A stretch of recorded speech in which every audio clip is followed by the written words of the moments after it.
In this first episode, it is narrated that in ancient times, gods created humans and witches.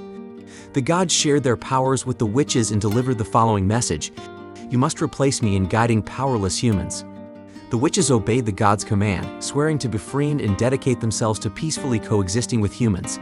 However, in this era, humans rejected the existence of witches and even executed them. Such incidents occurred frequently everywhere, especially in the Rhedia Empire.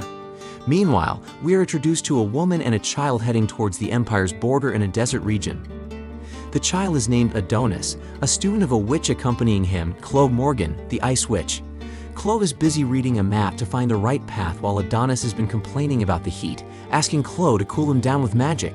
While Chloe remains focused on the map, suddenly Adonis' smartphone reveals their current location via GPS. Chloe scolds him for using such a strange device, fearing they might be tracked. However, Adonis informs her that he made the smartphone himself, so it cannot be traced. Adonis mocks Chloe for using outdated map-reading methods. After scolding Adonis out of frustration, Chloe instructs him to hurry up and walk. At that moment, Adonis still can't accept why they have to flee like this. Chloe explains once again that the human perception of witches has changed. In fact, Chloe refers to herself as a ninja because she always hides from humans. They continue their journey. Chloe plans to find a country that is more accepting of witches. If possible, she wants Adonis to attend school as well. Adonis feels it's unnecessary because he wants to remain Chloe's student. During their journey, Chloe always appears cheerful as if there were no problems. In contrast, Adonis despises this country.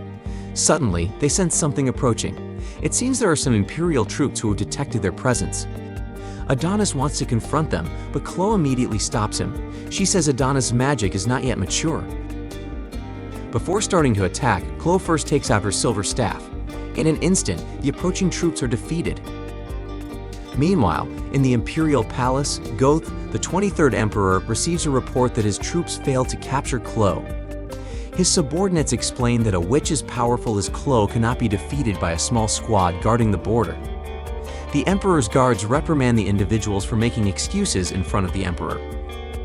Back in the desert area, Adonis was frustrated because he wasn't allowed to fight. After all, he could also use magic. In this situation, he felt that learning magic was pointless. Chloe explained once again that Adonis' magic still didn't meet the standards. Adonis immediately rebutted her by demonstrating his magic directly. As Chloe's student, he felt confident in his abilities. Adonis already knew that Chloe didn't let him fight because she was also human. Chloe didn't want to let Adonis kill his own kind. However, Adonis was tired of not being able to protect Chloe. Unbeknownst to them, the soldiers Chloe had frozen earlier had brought equipment to track their location. Suddenly, Chloe and Adonis floated due to a mysterious field. Chloe didn't expect humans to resolve it so quickly. This field was a long-distance physical teleportation technique that even witches couldn't achieve. It appeared that humans were using satellites in outer space as servers. Both of them would be teleported to the central plaza of the capital. Meanwhile, in the plaza, the Emperor wanted to address something. Indeed, they had been protected by magic for a long time. To avoid natural disasters and diseases, humans sought the help of witches. Humans had become grateful and revered witches. However, over time, they began to fear witches. Humans couldn't accept being subservient to the power of witches. They also wanted to live with dignity in this world.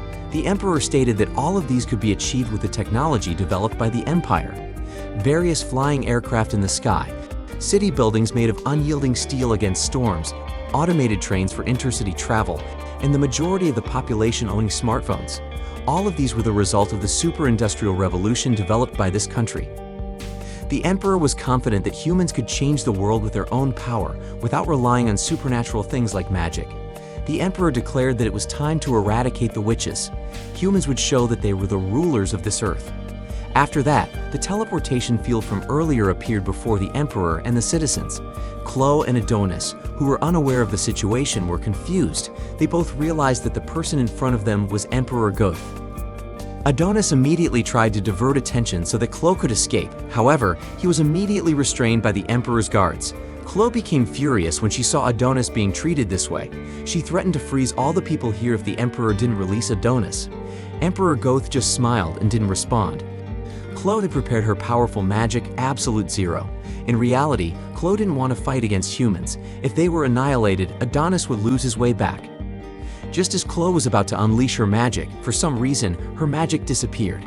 It turned out that the Emperor had prepared a photon magic inhibitor device located underground.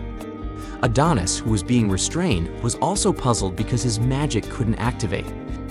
Emperor Goth forcibly tore Chloe's clothes while she was helpless.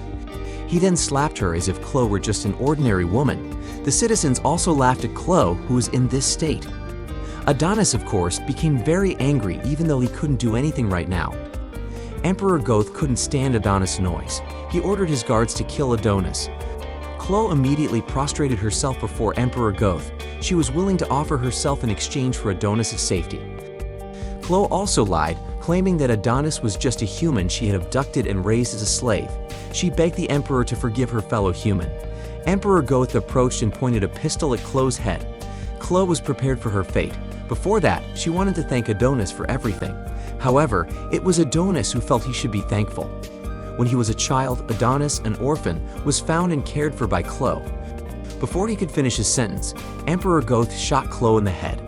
This shot was followed by more shots by the Emperor's guards. Finally, Chloe's head was severed and shown to the watching crowd. In the past, the gods had said that one day humans would fear witches. However, the gods still advised witches to befriend humans and bring peace to them. If they became hostile, chaos and darkness would befall the world. Now, 10 years had passed since that event. The Rhedia Empire held a female prisoner from another country they had attacked. Two people were seen arguing over a piece of bread.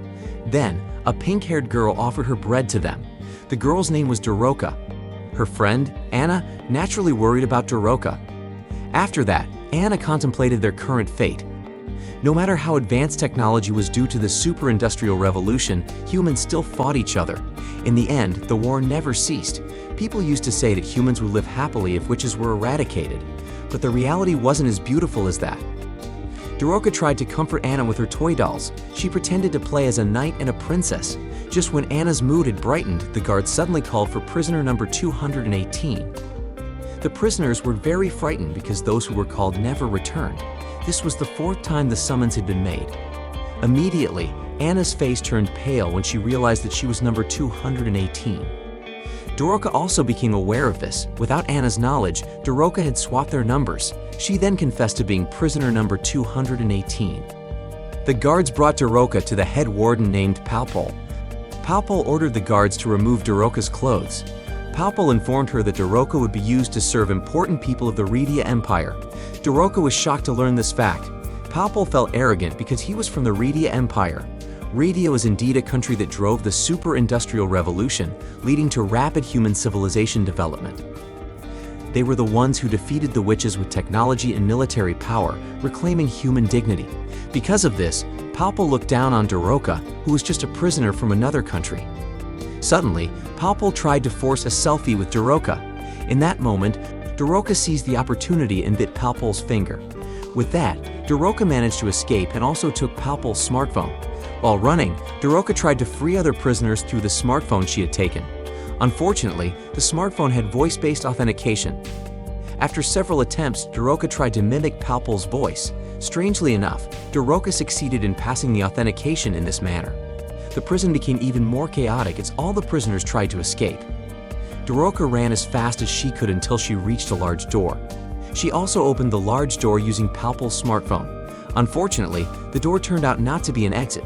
Doroka, who no longer knew where to go, was finally chased by the guards. However, the guards were currently in a panic because all the facilities in the prison were open, including the one they had entered through the large door earlier. In the middle of the room, there was a large iron cage that seemed to have high security classification. When the cage opened, a man was revealed, his entire body wrapped in bandages and bound with chains. The man immediately removed all his restraints. For some reason, he also appeared filled with great anger. Moving on to episode 2, the man who was previously confined in a high-security capsule is now free as well. The guards refer to him as prisoner 1001, and they are in a state of panic because this is a high classification case. 3 guards then decide to confront prisoner 1001 to prevent the wrath of Warden Palpol. Strangely, it appears that Doroka recognizes the prisoner. Following this, prisoner 1001 dispatches the 3 guards who attempted to kill him. Armed with a pistol taken from the guards, prisoner 1001 approaches the defenseless Doroka and points the pistol at her. Doroka lies there believing she has been shot. However, it turns out that prisoner 1001 aimed his shot to release the shackles binding Doroka.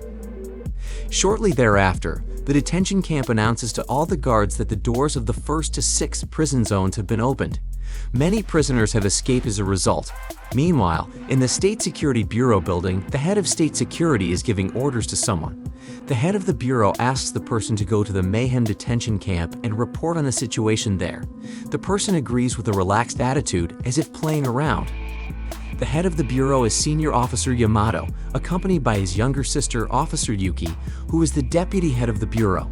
It appears that Yuki does not appreciate the attitude of the officer sent by her brother. Despite her attitude, Yamato warns Yuki not to antagonize him. The officer is named Ikout, and he is a backbone of the country, just like Yuki. At this moment, Palpal is in the storage room of confiscated items in the Mayhem detention camp.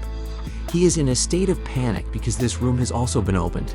His subordinates explain that all of this happened because the escaped girl prisoner managed to pass voice authentication on Palpal's smartphone.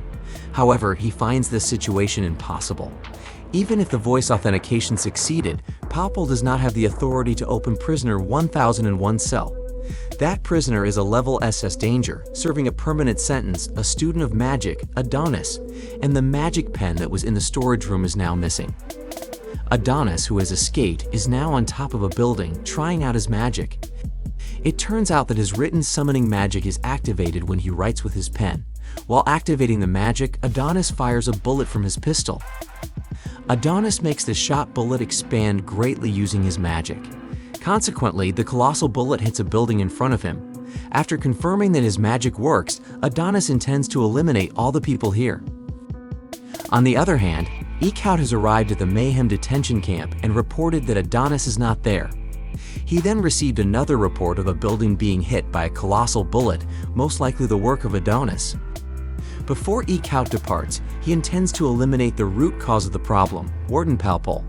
At the same time, it appears that Doroka has also managed to escape from the detention camp.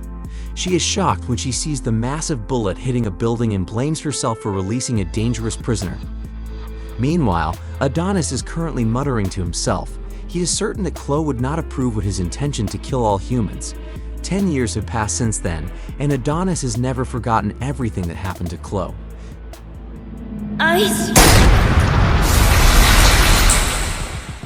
He then uses his magic in the middle of the street, summoning a giant stone warrior that emerges from the ground.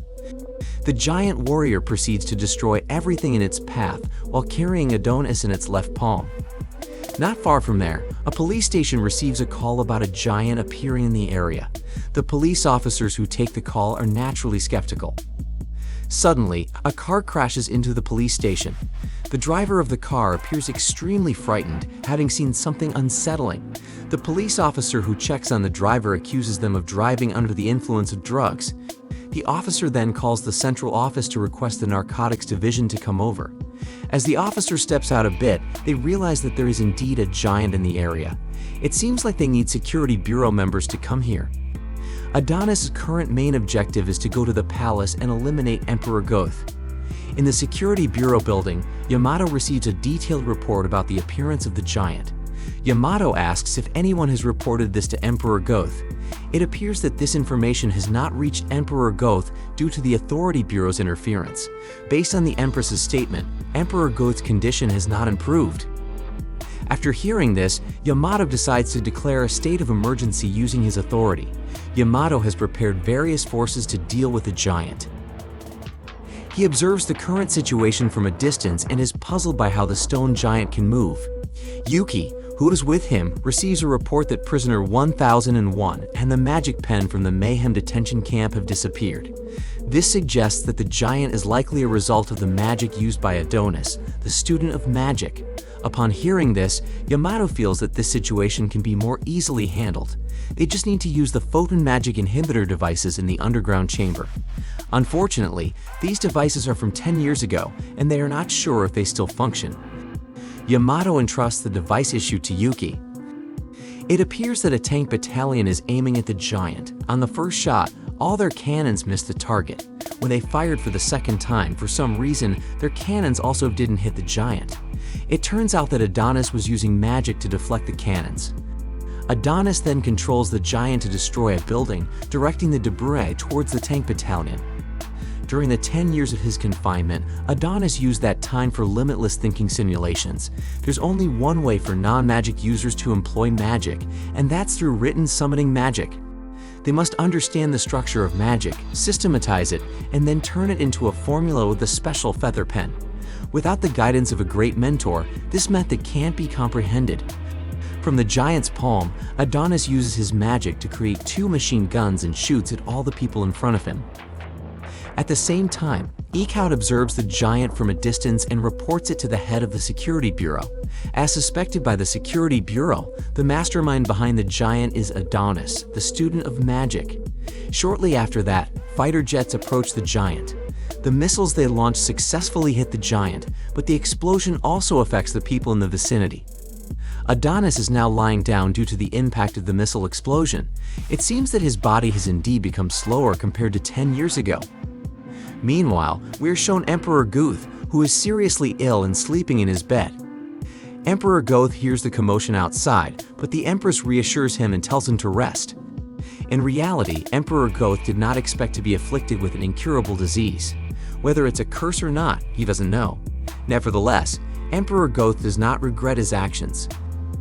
This nation has built an advanced scientific civilization and has eradicated all the witches to allow humanity to progress. According to Emperor Goth, if there were still witches in the world, humanity would never advance. Humanity must use its own strength to pave the way. That's why Emperor Goth believes he has done the right thing. On the other hand, all the troops that stormed Adonis have lost contact with the command center. It appears that they have been completely slaughtered. Shortly after that, the Security Bureau received a report that a civilian was approaching Adonis. Adonis is currently strangling the last surviving soldier before killing him. Before he does it, suddenly, Daroka's voice is heard asking Adonis to stop. Daroka can't bear to see so many innocent lives being taken. She doesn't want any more innocent people to die. Upon hearing this, Adonis immediately kills the soldier he was strangling. He laughs when Daroka refers to the people he killed as innocent. Adonis starts thinking about something even more horrifying, regardless of whether they are from Rhedia or not. All humans are his enemies, including Daroka, who is a prisoner. Suddenly, Daroka mentions that Chloe would never want Adonis to do this. Adonis becomes even angrier because Daroka is talking about Chloe so casually. He now considers Daroka as bait to hinder him before the next wave of troops arrives. Adonis is well aware of the cunning tricks humans use. Just like 10 years ago, Adonis and Chloe would never lose if they fought fairly and honestly. Unexpectedly, Daroka admits that she is a witch. Nevertheless, Adonis doesn't believe that there are witches left in this world. He becomes even angrier, thinking that Daroka is pretending to be a witch. However, Daroka insists that she is one of the survivors of the witch hunts. Although it is true, Adonis remains angry because they did not come to save Chloe at that time. Daroka apologizes, explaining that at that time the witches were busy escaping. Adonis does not accept her apology. It's too late. Chloe cannot come back to life. Surprisingly, Daroka states that Chloe can be resurrected. At first, Adonis does not believe it and considers it an insult. However, Daroka explains that she came to this country to save Adonis, all for the purpose of resurrecting Chloe. To do that, Adonis is a necessary requirement. There must be memories belonging to both Adonis and Chloe. Adonis still doesn't care. He wants to kill everyone who disrespected Chloe and everyone who mentioned her name.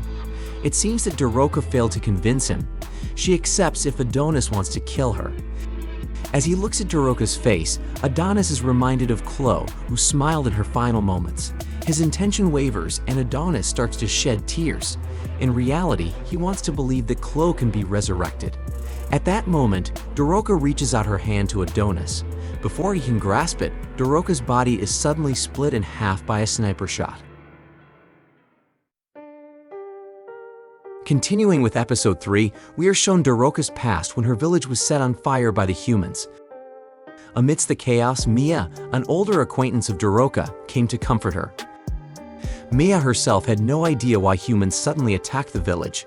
Their relationship had been harmonious until then. Not long before this incident, they had even gone to the city together to cure Lord Ton's illness. Doroka then thought of using magic to fight back, but Mia said it would be futile. The humans had a device that could seal magic. Mia was convinced that Lady Ophelia knew something. Therefore, she instructed Doroka to run away immediately and inform Lady Ophelia about everything. To boost her spirits, Mia picked up a night doll lying on the ground and pretended to use it. Finally, with a heavy heart, Doroka took the doll and headed towards Lady Ophelia's location. Fortunately, Mia let Doroka leave just in time before the humans arrived to capture Mia again. In the present time, Doroka appeared to be on the brink of death after being shot by a sniper. Adonis hoped that Doroka could still survive because she was the one who knew how to resurrect Chloe. In that moment, Doroka revealed something that left Adonis confused about what to do. Suddenly, more troops arrived. Reluctantly, Adonis had to evade and let Doroka get shot. Adonis then used his magic again. The troops kept firing in panic, but all their shots were stopped and none hit Adonis. Even the halted bullets were redirected and fired back at the troops. A sniper on top of a building waited for an opportunity to shoot again. When Adonis was in their sights, the sniper took a shot. However, Adonis seemed completely unharmed. The sniper's bullet was successfully stopped, reversed, and multiplied several times. The sniper could only resign to their unfortunate fate. Adonis felt that the humans were foolish to believe they could win against magic. Adonis wouldn't allow the humans to live peacefully after killing Chloe. From the central office, the head of the security bureau could only watch his troops being massacred. However, he still held hope for Yuki, who was assigned to activate the magic photon inhibitor device. Meanwhile, Yuki finally reached the underground chamber where the device was located. There, she encountered a person in charge who had anticipated that the security bureau would come here. He was the head of the science bureau, Theta Samantha. Theta strongly advised Yuki against activating the device. Naturally, Yuki sought an explanation for his statement. Afterward, Yamato received a phone call from Yuki. When he answered, he realized that the voice on the other end was Thetis. Theta wanted to discuss something with Yamato. However, the security bureau was running out of time. Adonis continued to eliminate all the troops sent their way. As Theta had told Yuki, the magic photon inhibitor device must not be activated. Indeed, science has been a beacon for humanity. Nevertheless, there are still many things in science that they cannot yet unravel. One of these mysteries is the mysterious particles emitted by the magic photon inhibitor device. Theta inquired if Yamato knew about the syndrome of cell function loss. Yamato was aware that many soldiers experienced this condition during the witch hunts 10 years ago. There were likely several factors, but the exact cause remained uncertain.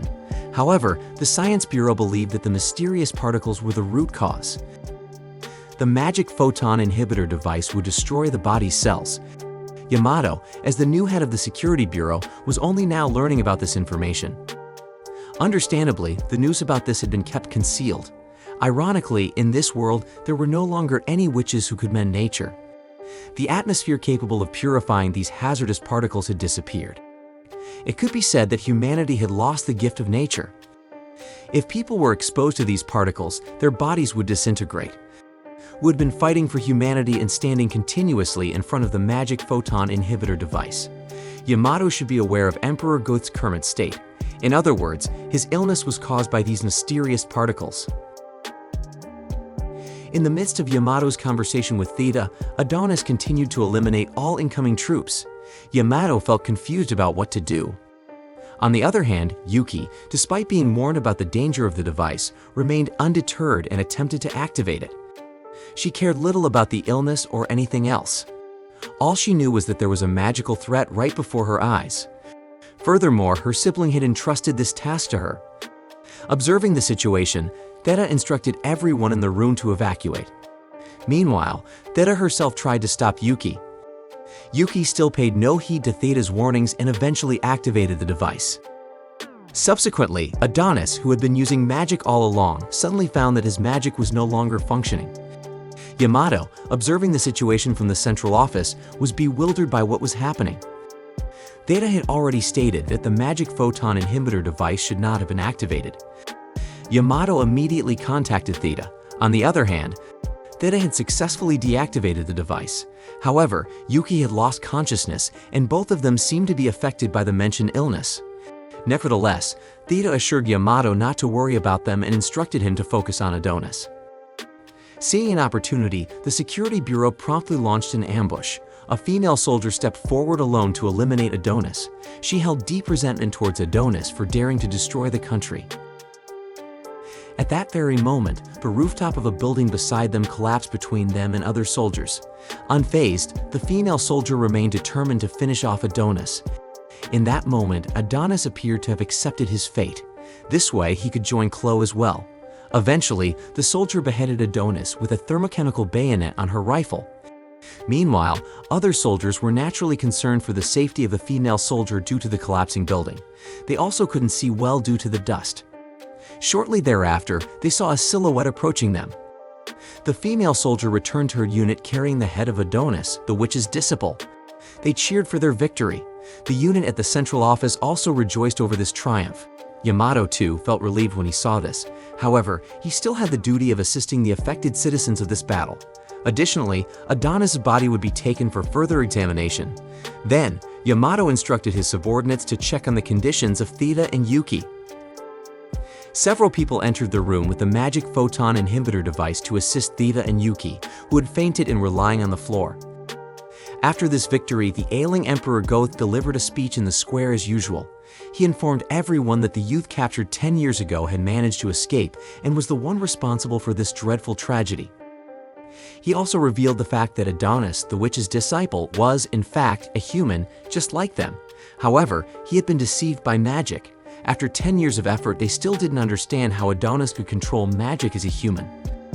Nonetheless, this disaster had occurred because Emperor Goth had allowed Adonis to live.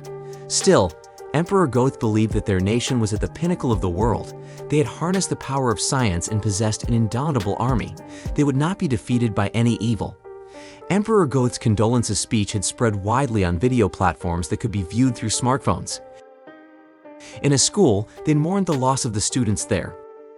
In that school, a student asked her teacher why the witch's disciple would side with witches if he was also a human.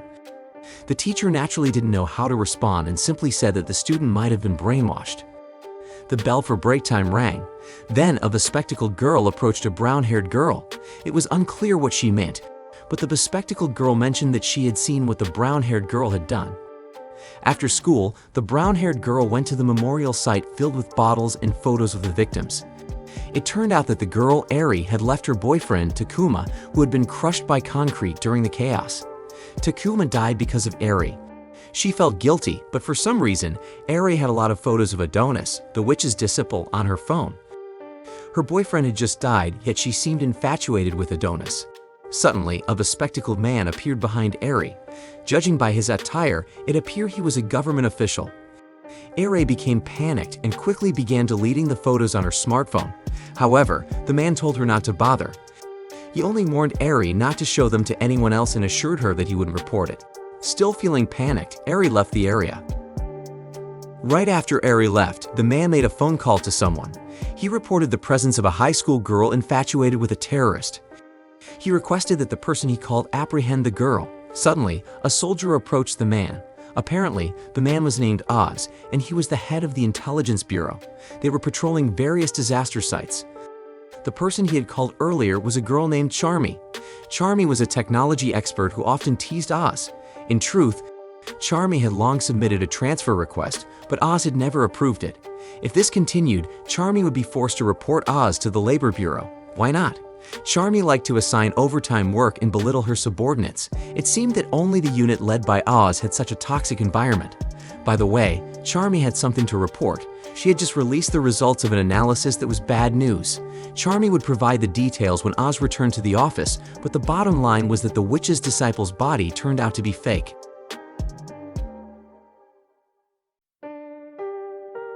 Continuing with episode 4, Adonis was seen wearing a patient's gown, writhing in pain. He was surrounded by 4 nurses. However, their location didn't resemble a hospital. It was a bright place filled with flowers.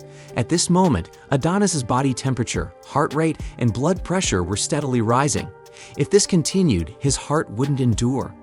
One of the nurses mentioned that humans were still unable to perform multidimensional teleportation. From her words, it could be assumed that they were witches. At that time, an elderly witch arrived. She stimulated Adonis's brain to return to normal. Nevertheless, Adonis continued to cry out in pain, mentioning Chloe's name.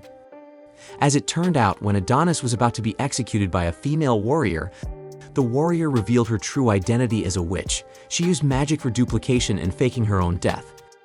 This witch's name was Anna, and she was a witch who had infiltrated this realm along with Doroka. From the beginning, their plan was to revive Chloe.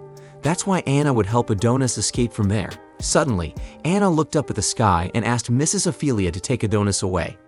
Then, a white spherical object carried Adonis away from there. Back in the present, Adonis, whose pain had subsided, wondered who the people in front of him were. After closer inspection, Adonis finally realized that this place was the Witch Kingdom.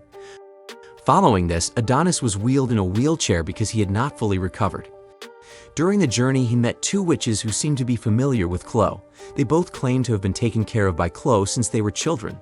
After a brief conversation, Adonis continued his journey. He finally arrived to meet Mrs. Ophelia. At that moment, Adonis requested to be let off the wheelchair, feeling capable of walking on his own. However, Mrs. Ophelia advised against it. This place was a secret territory that humans couldn't enter. Bringing Adonis here was already very difficult and could have adverse effects on his body.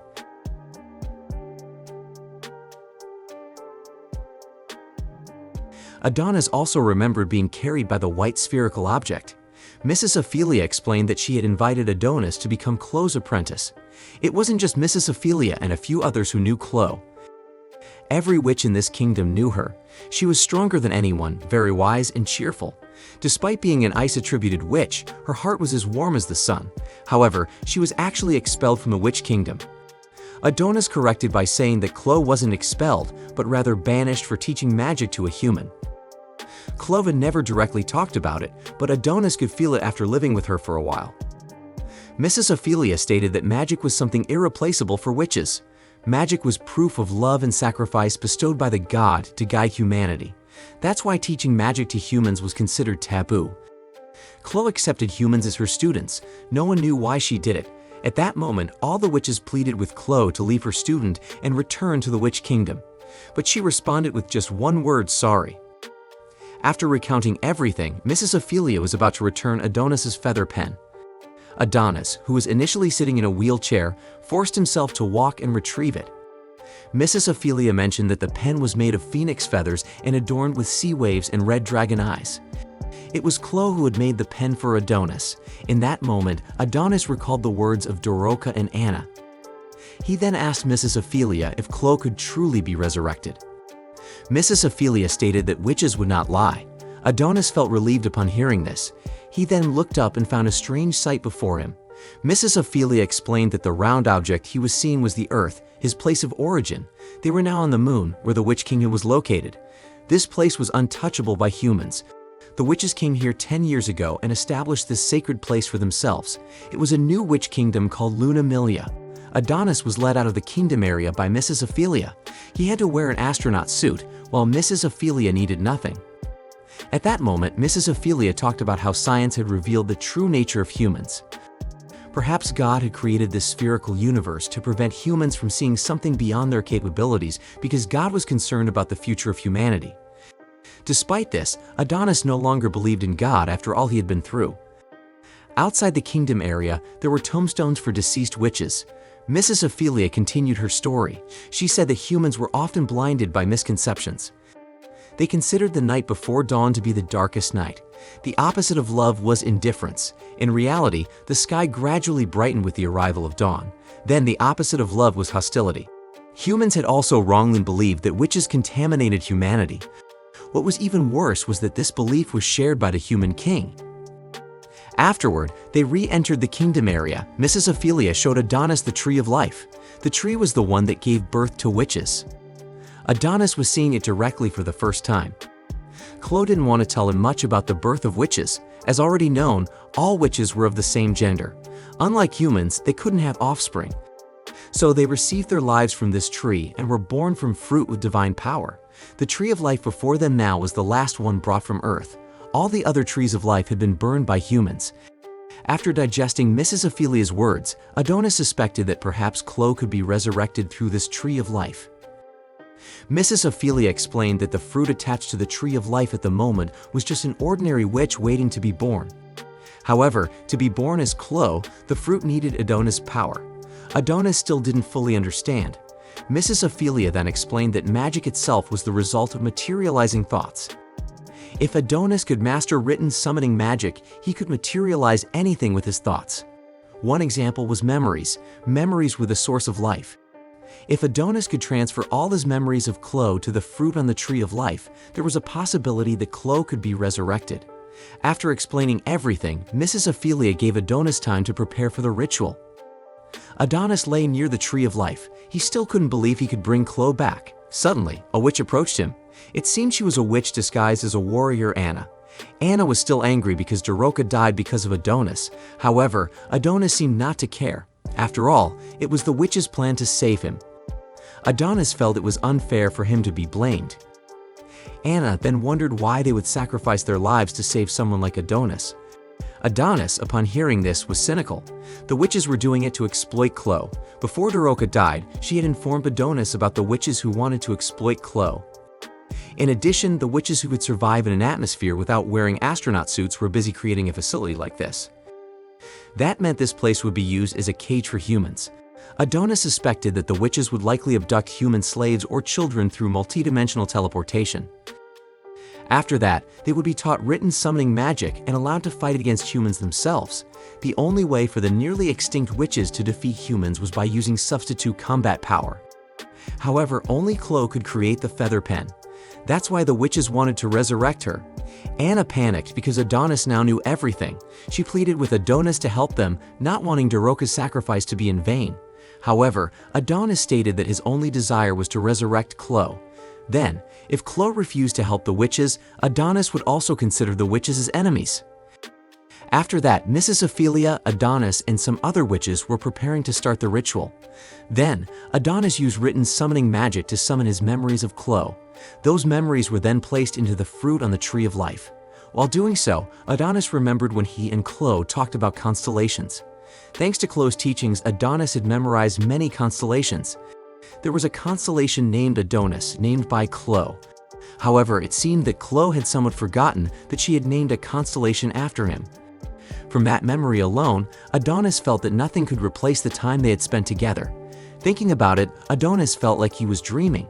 Adonis also recalled another memory. Chloe, who was casually undressing while taking a bath, left her clothes on the floor. When passing by the bath area, her curtain accidentally opened a bit, allowing Adonis to see Chloe. Chloe's body was covered in bruises. Chloe, realizing this, warned Adonis not to peek. Adonis, with mixed feelings of embarrassment and pity, tried to change the subject. He also reminded Chloe not to bathe for too long, as pursuers could appear at any time. At that moment, Chloe suddenly cried. She felt grateful because Adonis was always there for her.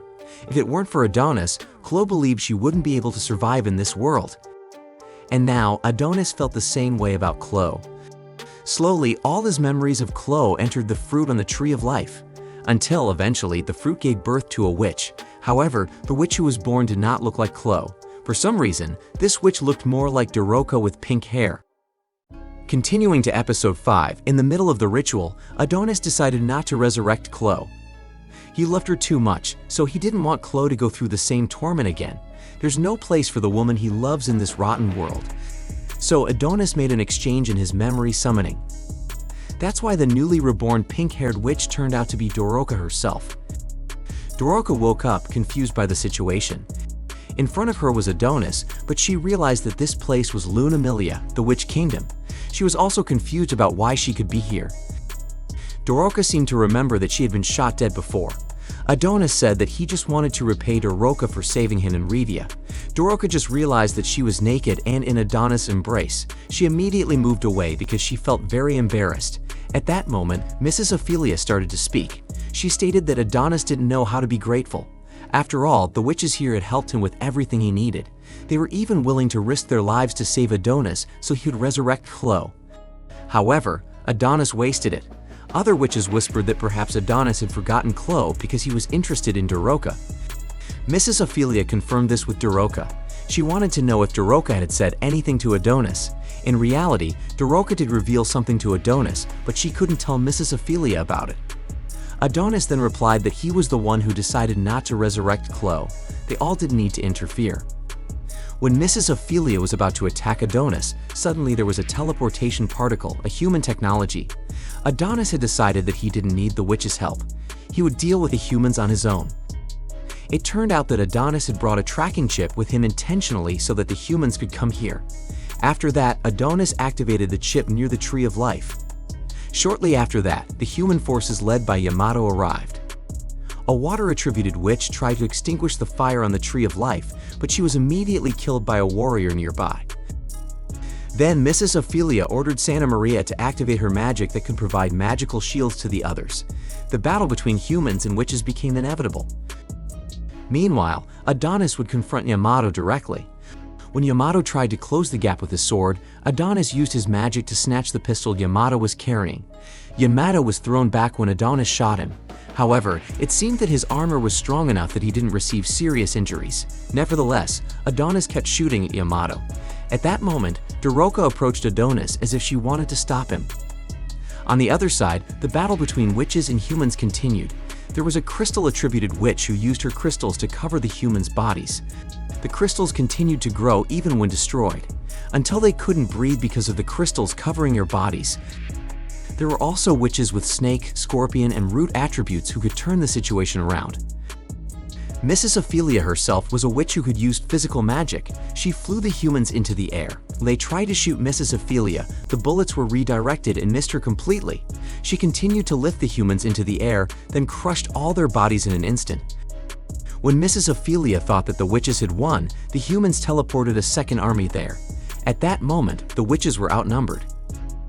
Meanwhile, some high-ranking officials from Rhedia were watching the events on the moon. One of them was the head of the Theta Science Bureau, whose life was not going to last long due to the photon magic inhibitor device. The head of the Dynasma Government Bureau asked Theta for an explanation of why many witches were still alive. Theta explained that this country had the D-89 satellite. Initially, it was used for physical teleportation prototypes. However, with the addition of new satellites, D-89 was left in space during the witch extermination operation. But after they checked the camera on D-89, it seemed that the satellite had been taken over by the witches. Dynasma did not expect the witches to use human technology to escape far into space. The Science Bureau itself had just learned about this, and the buildings that the witches had erected on the moon were not detected by the Sky Mirror radar because they concealed them with magic. Dynasma felt that the Science Bureau was entirely useless. They were one of the country's 4 elite bureaus. Besides, the Science Bureau always received a large budget every year. Dynasma was certainly annoyed if they didn't contribute at all. The government had already announced to the people that the extermination of witches had been completed 10 years ago. This problem would not be resolved by executing Theta, the head of the Science Bureau. Suddenly, the head of the Intelligence Bureau, Shirusagi, began to get bored with Dynasma's rant. Since the beginning, Shirusagi had been lying down and sitting rudely in this meeting. Before Yamato teleported to the moon, he visited his younger sister who was being treated in a tank. Theta offered to help save Yuki. Theta stated that Yuki would be safe in the hands of the Science Bureau. Yuki had always been with him. When Yamato joined the Security Bureau, Yuki joined as well. When Yamato became the bureau head, Yuki became the deputy bureau head. In fact, she was the youngest deputy head in history. Although she was not naturally suited for a government position. That's why Yamato held a grudge against Adonis for causing all of this. Returning to his current battle with Adonis, Yamato forced the output of his wrist armor to 500%. Meanwhile, Adonis continued to use his tactics, shooting with his pistol. However, Yamato moved very quickly and managed to punch Adonis. Doroka, who was worried, approached Adonis. She should have been more cautious because Yamato could potentially kill her. At that moment, Yamato seemed to be preparing his finishing move. He had been daydreaming about living peacefully somewhere with his younger sister. After that, Yamato drew his sword from its sheath, which was brimming with energy. It was a finishing move he called the Demon Banishing Aido attack. The attack's range extended far ahead, cutting everything in its path in half. Even Doroka would have been hit by the attack if she had not been saved by Anna using her magic of duplication and feigning death. Unfortunately, it turned out that Anna had risked her life to save Doroka. Anna was split in two right in front of Doroka. The headquarters in Rhedia attempted to contact the soldiers on the moon, but they received no response. The headquarters had lost visual contact there, so they couldn't confirm anything. Yamato's recent attack seemed to spare no one. It appeared that some of his fellow soldiers were also affected by the attack.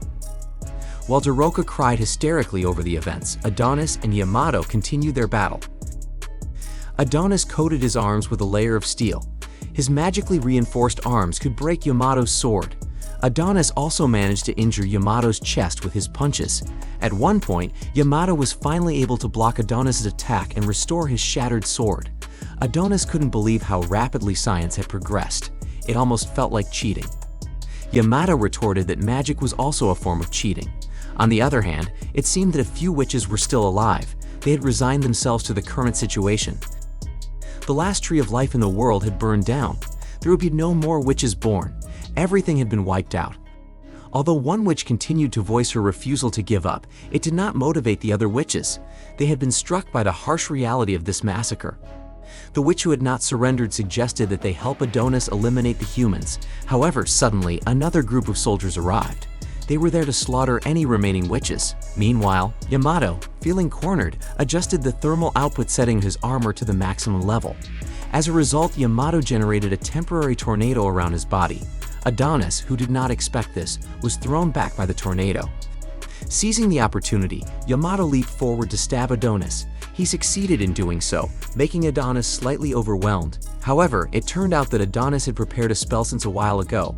Without Yamato's awareness, a giant sword suddenly appeared, cutting off his entire left arm. He immediately requested his armor to perform hemostatic procedures to restore his left arm. Somehow, Adonis smiled when he saw Yamato. He felt that they were similar because they both shared a desire for revenge. They even had the same facial expressions. Although Adonis had cut off Yamato's left arm, it seemed that Yamato still had the upper hand. Adonis himself couldn't heal or alleviate the pain he was feeling. When Adonis couldn't move much, Yamato approached him and swung his sword. He wouldn't let the dangerous Adonis stay alive. Yamato would make him die along with the other witches. At the end of the episode, the headquarters was still in panic because they had no visual or communication from the soldiers who teleported to the moon. Some of them were even pessimistic that all the troops had been annihilated. Others didn't believe it because elite Security Bureau forces were sent there. Even head of the Security Bureau, Yamato, was among them. Then they happened to detect a signal from a personal terminal. It turned out the signal came from head of the Security Bureau, Yamato himself. He reported that all the witches on the moon had been successfully eliminated. Continuing to episode 6, just before Yamato beheaded Adonis, Doroka, who had grown weary, shouted for them to stop all of this. Strangely, Yamato and the other human warriors completely halted. Yamato couldn't move his own body. It appeared that Doroka wasn't just shouting, she was using her magic, the magic of love, restraint. Doroka then approached Yamato, the leader of this troop. The other warriors were powerless to stop Doroka. Yamato felt incredibly strange because he was following Doroka's commands. He never expected there was such dangerous magic. Other surviving witches saw an opportunity for life if Doroka used her magic. However, many of them felt it was too late for Doroka to do so. Meanwhile, Yamato struggled with all his might to free himself from the influence of the love magic, but it seemed very difficult to do so. On the other side, Adonis became ecstatic and told Doroka to quickly finish off Yamato. Then, Doroka reached out her hand to the still resisting Yamato. She asked to end the war and make peace. She also instructed Yamato to truly say that they would not fight again. She then made a request not to hunt witches and Adonis anymore. If Yamato complied, Doroka would release her magic. However, it seemed that Adonis did not accept the peaceful path Doroka requested. He reminded Doroka that Anna had been killed by these humans. After seeing so many of their kind killed, he shouldn't let humans live and return to Earth. The surviving witches agreed with his words. Adonis also declared that if Doroka didn't kill Yamato now, she would be the one to die. Suddenly, Yamato regained the ability to move freely and repeatedly struck Doroka. He also felt vengeance and did not want peace with the witches. Yamato stated that witches were bringers of misfortune who caused unrest and chaos. So many innocent people died tragically because of magic. If there was no magic, Yuki's body wouldn't have turned out like that. Doroka, who had been resigned to being beaten, suddenly said that humans were just the same. They had killed many innocent people. Examples include the witch hunts 10 years ago and the events of today. Doroka wondered, even though humans had scientific power and could stand on their own, humans and witches shouldn't kill each other. Doroka still hoped that Yamato would end this war. It seemed that at that moment, Doroka used her magic again. Yamato found it difficult to hit her again. He truly didn't understand the feelings of love within himself. Despite trying his best to resist, in the end, Yamato succumbed. He said he would obey all of Doroka's words. However, at the same time, Adonis approached and immediately split Yamato's head. For Adonis, there was no word for peace. He only wanted revenge. Nevertheless, he acknowledged that Doroka's magic was indeed very strong. Adonis asked Doroka to help him eradicate humanity with that magic. Meanwhile on Earth, a member of the Security Bureau is reporting the events on the moon to Emperor Goth. The member reports that Bureau Chief Yamato and his troops are currently fighting witches, but they don't know the situation as the forces on the moon cannot be contacted. Empress Kesa Gothi asks if Adonis, the witch's disciple, is also there. The member responds that it is highly likely. Emperor Goth sees this as a great opportunity to burn the witches once again, along with the moon. He laughs with great satisfaction and boasts. Emperor Goth suddenly desires validation and praise from his empress. He hugs his empress and acts very affectionate. The member is surprised by Emperor Goth's behavior. He had heard rumors that the emperor was unwell, but the person he sees now is like a madman. Suddenly, the empress responds to the member's unease as if she knows what he's thinking. Meanwhile, Emperor Goth continues to express love and asks to be praised by the empress while sticking out his tongue. And at that moment, we are shown that the empress is actually a witch using a love spell. Because Emperor Goth has worked hard, the empress allows him to die.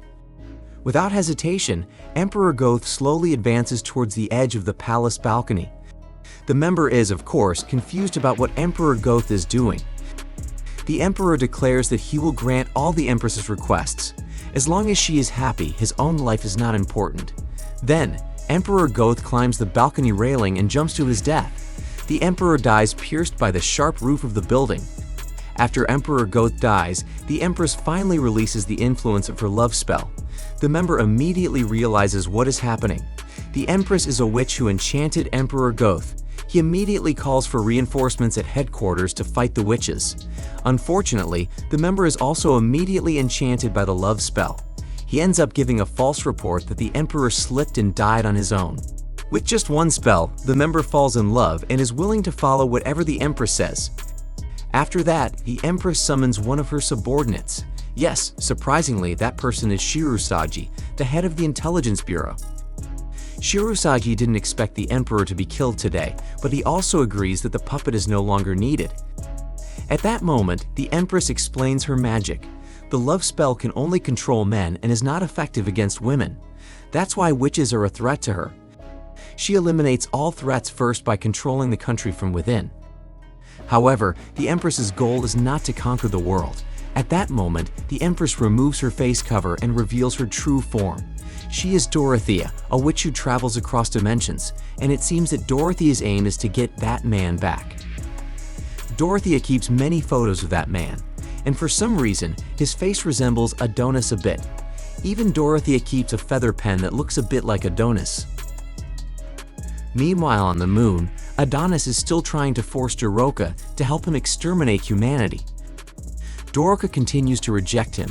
Eventually, Adonis decides to eliminate the remaining human warriors while they are still under the influence of the love spell. Due to Doroka's magic, they also die without being able to do anything. However, Doroka truly doesn't want to use her magic. She doesn't want her magic to be used for violence, but now she is forced to use her magic on Adonis. However, Doroka decides not to do it due to Adonis' provocation. Finally, Doroka tries to stop Adonis with sweet words. She says she won't change anything even if he continues to kill. His revenge will only breed new hatred. However, Adonis is fed up with cliché reasons like that. Doroka states that she can't bear to see both sides continue to fight like this. She doesn't want to witness so many lives lost before her eyes again. Adonis still doesn't listen and continues to kill the remaining human warriors. What he desires is the death of all humanity as an apology. After that, Adonis returns to Yamato's corpse and takes his smartphone. He also tears Yamato's face and uses magic to mimic Yamato's voice. Then, at the headquarters, they are still in panic because they can't get any news from the forces on the moon. Honestly, they don't believe that everything sent has been destroyed. After all, the Elite Security Bureau forces were sent, including Bureau Chief Yamato. Suddenly, there is a power outage at the headquarters. At that moment, the headquarters receives a signal from the personal terminal of one of the warriors on the moon. Using the remaining energy, they display the source of that signal on the screen. They are very relieved because the one contacting them is Bureau Chief Yamato. He reports that his troops have achieved victory. He requests an immediate report to the Emperor that all the witches on the moon have been annihilated. Unfortunately, the battle was too brutal, and humanity also lost many warriors. Yamato informs them that all the warriors have died except for him. Therefore, Yamato requests to be returned to Earth alone, without sending reinforcements again. At that moment, Head of Science Bureau Theta realizes that the one speaking is not Yamato. After the call, Adonis immediately discards the face of Yamato that he had just used. Lady Ophelia, who was on the brink of death, did not expect that this was Adonis's plan from the beginning. He would disguise himself as one of the warriors he baited and escape from the Witch Kingdom. Adonis still forces Daroka to accompany him. He wants to use Daroka's magic to assist him. Suddenly, Daroka slaps Adonis's face. She didn't expect Adonis to be this cruel. Who knows what Chloe would think if she saw Adonis in his current state? Shortly afterward, there is a teleportation particle surrounding the two of them. In that moment, Lady Ophelia bids farewell to Adonis, the evilest human child. She hopes that the gods will punish him. Lady Ophelia also apologizes for failing to fulfill the expectations of the remaining witches. She can no longer restore the glory of the witches, and now Lady Ophelia is about to leave this world, especially this ruined kingdom. During the teleportation process, Adonis in his true self seems to feel a bit guilty towards the witches for this situation. Meanwhile, the headquarters is arranging for the teleportation from the moon to Earth to be successful. However, thanks to the suspicion from Head of Science Bureau Theta, they are on alert to shoot at the figure emerging from the teleportation. Theta promises to avenge Yamato. Once the teleportation transmission is complete, the warriors without hesitation shoot towards the teleportation device. Continuing to Episode 7, the Earth headquarters has prepared teleportation for Yamato Bureau Chief. However, from the earlier communication, Theta Bureau Chief realizes that the one speaking earlier was Adonis in disguise. She has also deployed troops surrounding the teleportation circle to shoot Adonis once he appears. In the final moments before teleportation completes, Theta Bureau Chief instructs the troops without hesitation to open fire. However, to everyone's surprise, no one emerges from the teleportation circle. The crew then realizes that there was an additional command in the teleportation system. The teleportation coordinates seem to have changed. As it turns out, when Adonis was in the process of teleporting to the moon, he used his magic again to mimic Yamato's voice.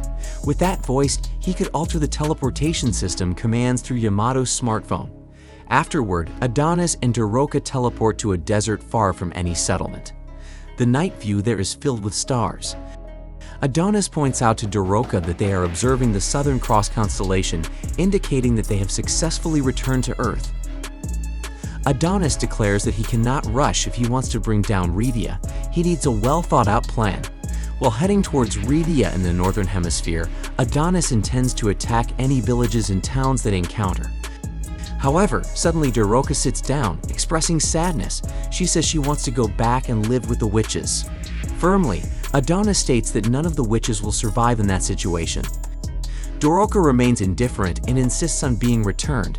Adonis, unable to withstand Daroka's sulking, retaliates, mentioning Adonis always talking about revenge. At that moment, Adonis used a written summoning spell to recall memories when Daroka asked Yamato not to hunt witches anymore. He also urged humans to make peace with witches. Adonis found Daroka to be a very strange and crazy witch for wanting to reconcile with humans. Daroka did not expect Adonis to say that. In the past, Doroka always looked forward to meeting Adonis. She was always curious about the person Chloe chose as her disciple. Doroka admired the fact that she could be a witch's disciple despite being a human. Doroka thought Adonis would be a bridge between humans and witches because he lived in both worlds. After hearing Doroka's words, Adonis felt even more that Doroka did not understand him. Doroka insisted that Adonis should understand after the battle on the moon. Just like Adonis who hated humans, humans also hated Adonis very much. Doroka wanted to break the chain of hatred. Nevertheless, Adonis remained firm in his decision. For him, Chloe's life was more valuable than the lives of all humanity. He wanted to destroy a world that took her life. Adonis even considered the deceased witches on the moon as a shield for his return. Doroka was not accepting of Adonis's words. Those witches had fought fiercely to survive witch hunts. She would not allow Adonis to mock their sacrifices.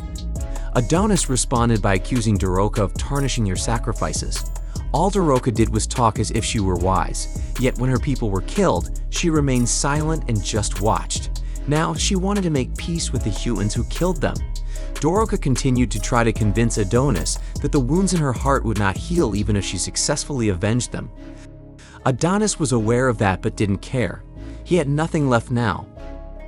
As Adonis began to walk away, Doroka chased after him, causing both of them to fall. Doroka reminded him that Chloe sacrificed her life to save Adonis. Therefore, no matter how brutal, empty, and cruel the world may be, Adonis shouldn't fall into the abyss of emptiness. Doroka wasn't asking Adonis to forgive humans, but he needed to stop seeking revenge. If not, gradually, his heart would crumble. It would become like the people who killed Chloe. Although Adonis was slightly moved, he still felt that Doroka didn't understand him at all. For Adonis, revenge was the meaning of his existence. Irreplaceable proof that he once lived with Chloe. If Adonis stopped seeking revenge for Chloe, his existence would also vanish. Adonis was afraid that it would happen. In that moment, it seemed that Adonis's injuries from the fight on the moon were getting worse. His bleeding continued, rendering Adonis unconscious. At the same time, a group of motorcyclists spotted Adonis and Doroka from a distance. From afar, the two of them did appear to be in an intimate moment. The motorcyclists assumed Adonis and Doroka were a young couple on the run. Their leader, named Punch, decided to approach the two of them. The next morning, Adonis woke up in a room. He was tired of always waking up in unfamiliar places. Adonis tried to remember what happened last night. He recalled losing consciousness and a group of motorcyclists approaching. Then, Doroka sought their help. So Adonis assumed that this place was the territory of the motorcycle gang from the previous night. Shortly after, coincidentally, the leader of the gang, Punch, entered the room where Adonis slept. Punch casually sat in a chair and offered Adonis some alcohol. From Punch's appearance, Adonis realized that he was an outcast. Punch then introduced himself to Adonis. Adonis asked Punch about the girl who was with him. Punch replied that the girl had just taken care of Adonis and was taken away by his subordinates. Punch then invited Adonis outside to meet Doroka. As they left the room, Adonis finally learned that this place was a small settlement in the middle of the desert. The inhabitants were from developing countries, refugees, slaves who escaped from Rhedia, and those abandoned by science, all castaways. Gradually, they all became outcasts. Adonis also realized that the alcohol Punch offered was produced in Rhedia. Not far from there, Adonis heard the sound of a girl screaming. The source of the sound was surrounded by many men. Adonis, with a negative assumption, immediately went down to approach the sound. However, upon closer inspection, it turned out to be Doroka's loud voice struggling to ride a motorcycle. Doroka couldn't stop the motorcycle, and the men there found entertainment in Doroka's antics. At that moment, Doroka realized that Adonis was also there. She was relieved that Adonis finally woke up. Due to Doroka's lack of focus, she fell off the motorcycle. Suddenly, Doroka handed a pair of dolls resembling herself and Adonis. She said the dolls were proof of making amends with Adonis. She apologized for speaking out of turn. On that evening, the people in the settlement threw a party. Doroka happily served as a waitress, delivering food and drinks to them. Meanwhile, Adonis merely observed the party from a distance. People who saw Adonis behaving like that became curious if Doroka was having a fight with her boyfriend. However, Doroka denied that their relationship was like that. One man asked why, if they were not dating, they were alone together in the desert. Another man speculated that maybe their country was also destroyed by Rhedia, just like everyone else, and they ran here because of that. Doroka tried to provide a convincing answer. Later, Doroka replied that she and Adonis were travel companions. They were traveling the world together. When answering, Doroka did not mention the name Adonis to prevent people here from recognizing the witch's disciple. The men who heard Doroka's answer laughed, not expecting that someone would be traveling the world in the current state of the world. In the midst of the party, suddenly, everyone who drank alcohol collapsed on their own. Adonis then approached Doroka. It turned out Adonis was the culprit. He didn't poison their drinks but rearranged the alcohol structure to turn it into a sleeping potion. Adonis was surprised that Doroka didn't know that spell, considering she was a genuine witch. Doroka admitted that she wasn't very proficient in spellcasting. After that, Adonis took a pistol from one of the sleeping men. Doroka panicked and pleaded with Adonis not to kill them. However, Adonis had no intention of killing them. He said that outcasts weren't even considered human, they didn't deserve to be killed. Adonis also stated that he didn't seem to need Doroka. He and Doroka both lost someone precious, but Adonis couldn't enjoy it like Doroka, especially considering blending in with these outcasts.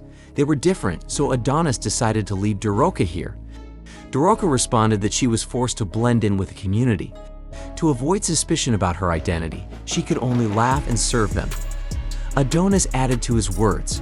Precisely because they were different, Adonis hoped that Doroka wouldn't become like him.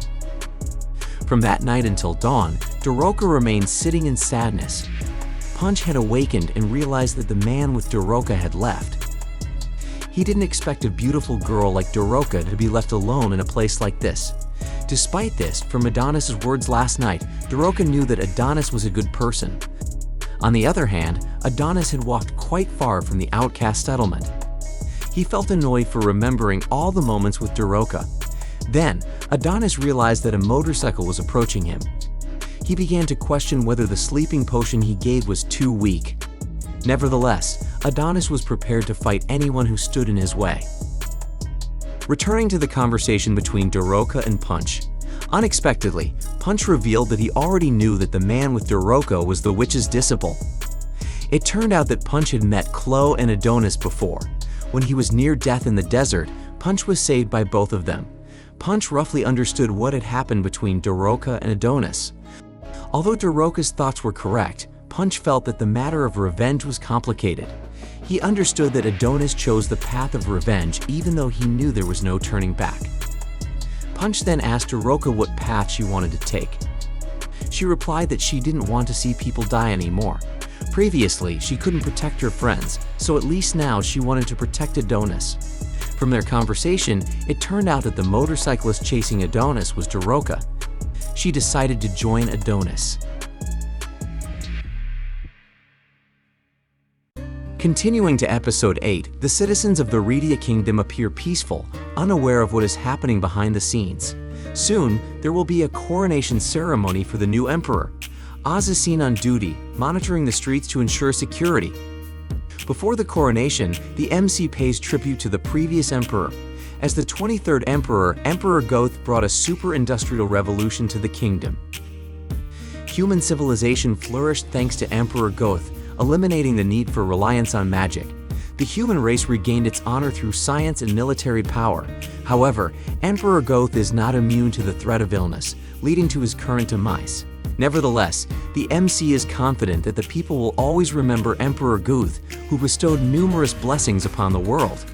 Afterward, the MC announces that Rhedia will have a new ruler. The citizens present are already very excited.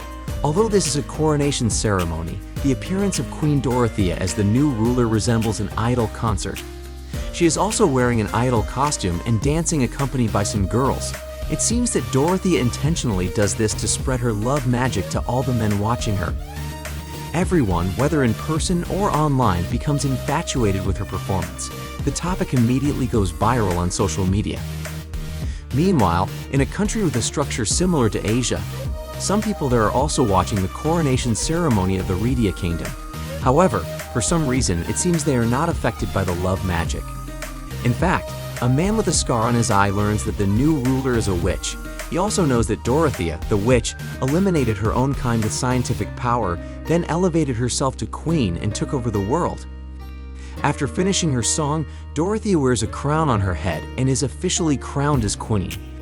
At the same time, the head of intelligence, Shirusagi, is also watching Dorothea using her phone. She is in the southern hemisphere desert looking for Adonis. However, for now, she is at a dead end. Adonis is clever for destroying the terminal she took from Yamato, making it impossible for Shirusagi to track his current position. She is forced to search for him slowly. Currently, Adonis and Doroka are continuing their journey on a motorcycle. Even though Doroka insisted on joining, Adonis has no intention of giving up on revenge. Doroka states that she has an idea. According to her, there must be many good people in this world, just like Punch, so she asks Adonis to make an exception and not kill such people. Adonis immediately rejects her. Clearly, Adonis allows Doroka to come along as long as she doesn't interfere. Then, Adonis wants to confirm Doroka's magic. Her love magic can make men melt and control them. If that's true, Adonis wonders why Doroka didn't use that magic on him in Revia. He is convinced that Lady Ophelia would have instructed Doroka to bring him back, even if it meant using that magic. Besides, that would have been the quickest way. In Revia, Doroka, on the contrary, tried to persuade Adonis. He wants to know why Doroka did that. Doroka simply answers that she didn't want to do it their first meeting. Well, at least Adonis agrees with that. Shortly after that, Adonis and Doroka arrive in a small town with a sign reading Sand Land. The condition of the sign and the buildings in the background seems to have been abandoned for a while. Adonis instructs Doroka to wait near the motorcycle while he checks around. However, Doroka seems panicked and wants to come along. Despite being a bit troublesome, Adonis allows it. By the way, Adonis becomes curious about the large shoulder bag Doroka has been carrying. It turns out that the bag contains many items given by Punch. There are canned food, nutritious biscuits, bandages, blankets, and various drinks. In addition to these items, Doroka also shows a portable tent. When the button is pressed, it turns into a relatively large snowman-shaped tent. Adonis seems uninterested in all of Doroka's explanations and walks away first. From the outside, it seems like there's nobody in this town. Doroka views it as a ghost town, even getting paranoid about the possibility of ghosts appearing. Adonis observes that there are no signs of fights in this town. He wonders why it has become uninhabited. Afterward, they decide to enter the largest building in town, the police station. Perhaps they can gather some information there. Adonis warns Doroka to be careful as the building is old. Just as he mentioned that, Doroka suddenly screams because a mouse passes by. When things settle down, Doroka is startled again because a bat flies by. Not only that, she also gets caught in a spider web, and her foot gets stuck in the decaying wooden floor. Adonis becomes quite frustrated, especially since he had advised her to be cautious. As they continue to climb the stairs in the building, a hologram of a police figure suddenly appears. The hologram is still functioning well and provides information about various services in the office. Doroka screams again, thinking there's a ghost. It seems she is not familiar with hologram technology. Adonis then explains that the person in the hologram is just a 3D image. However, the hologram no longer serves any purpose as the town's residents, protected by the police station, are no longer present. Adonis and Doroka continue to explore the police station, hoping to find useful information. They even enter the underground prison in the office. Despite both of them having unpleasant experiences with prisons, they still explore it. Suddenly, Adonis stops because he hears a sound not far from there. He tells Doroka to stay silent for a moment. The sound becomes clearer, and it seems to be the sound of someone singing. And indeed, there is a middle-aged man singing with a guitar accompaniment inside a cell. Next to him, it looks like someone is sleeping. When Doroka tries to talk to him, the man doesn't hear and continues singing. Then, Adonis gives Doroka permission to shout at him. Finally, the man is startled by Doroka's loud voice. Of course, he is confused by the arrival of Adonis and Doroka. Supposedly, there should be no one left in this town. Doroka explains that they are just wanderers passing through this town by chance. For some reason, Adonis's face looks serious as he observes the objects around the man. Then, the man asked why wanderers like them entered this place. As seen, there's no one in this town. However, it's Adonis who finds it strange that there's a man inside the prison. With innocence, the man replies that he is a prisoner, so it's normal to be in jail. Even so, Adonis realizes something peculiar about the prison cell the man entered. He also doesn't believe that the man is a prisoner. Soon enough, Adonis understands what's happening to the man and decides to leave. He says there's no point in staying in this town. Hearing Adonis's words, the man recalls that the people in this town also felt the same way before. That's why they all left. More precisely, everything changed because of the super-industrial revolution.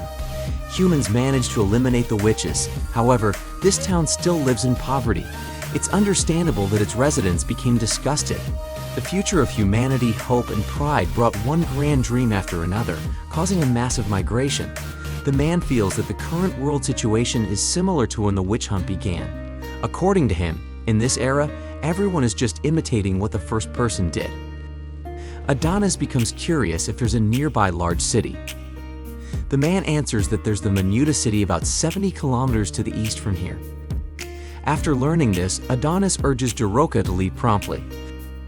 Before leaving, Doroka apologizes for disturbing the man while he was singing. Once outside the police station, Doroka feels pity for the man. If left alone, he will die of hunger. Since this town is uninhabited, Doroka asks to release the man. If Adonis refuses, Doroka insists on giving the man some food from Punch. Adonis can't understand why Doroka didn't realize it. He informs her that the prison cell wasn't locked. Adonis feels that what the couple needs is not food. They only need undisturbed peace. Doroka is a bit confused about why Adonis refers to them as a couple.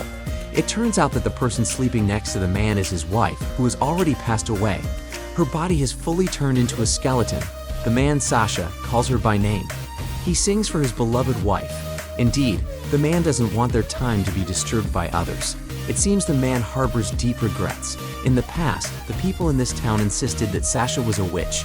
Therefore, they imprisoned his wife. Since the people in this town were no longer around, the man promises to always be with his wife. He deeply regrets not being able to protect Sasha back then. Doroka didn't expect such an incident. Setting that aside, Adonis now plans to go to Menuda City after hearing the information from the man.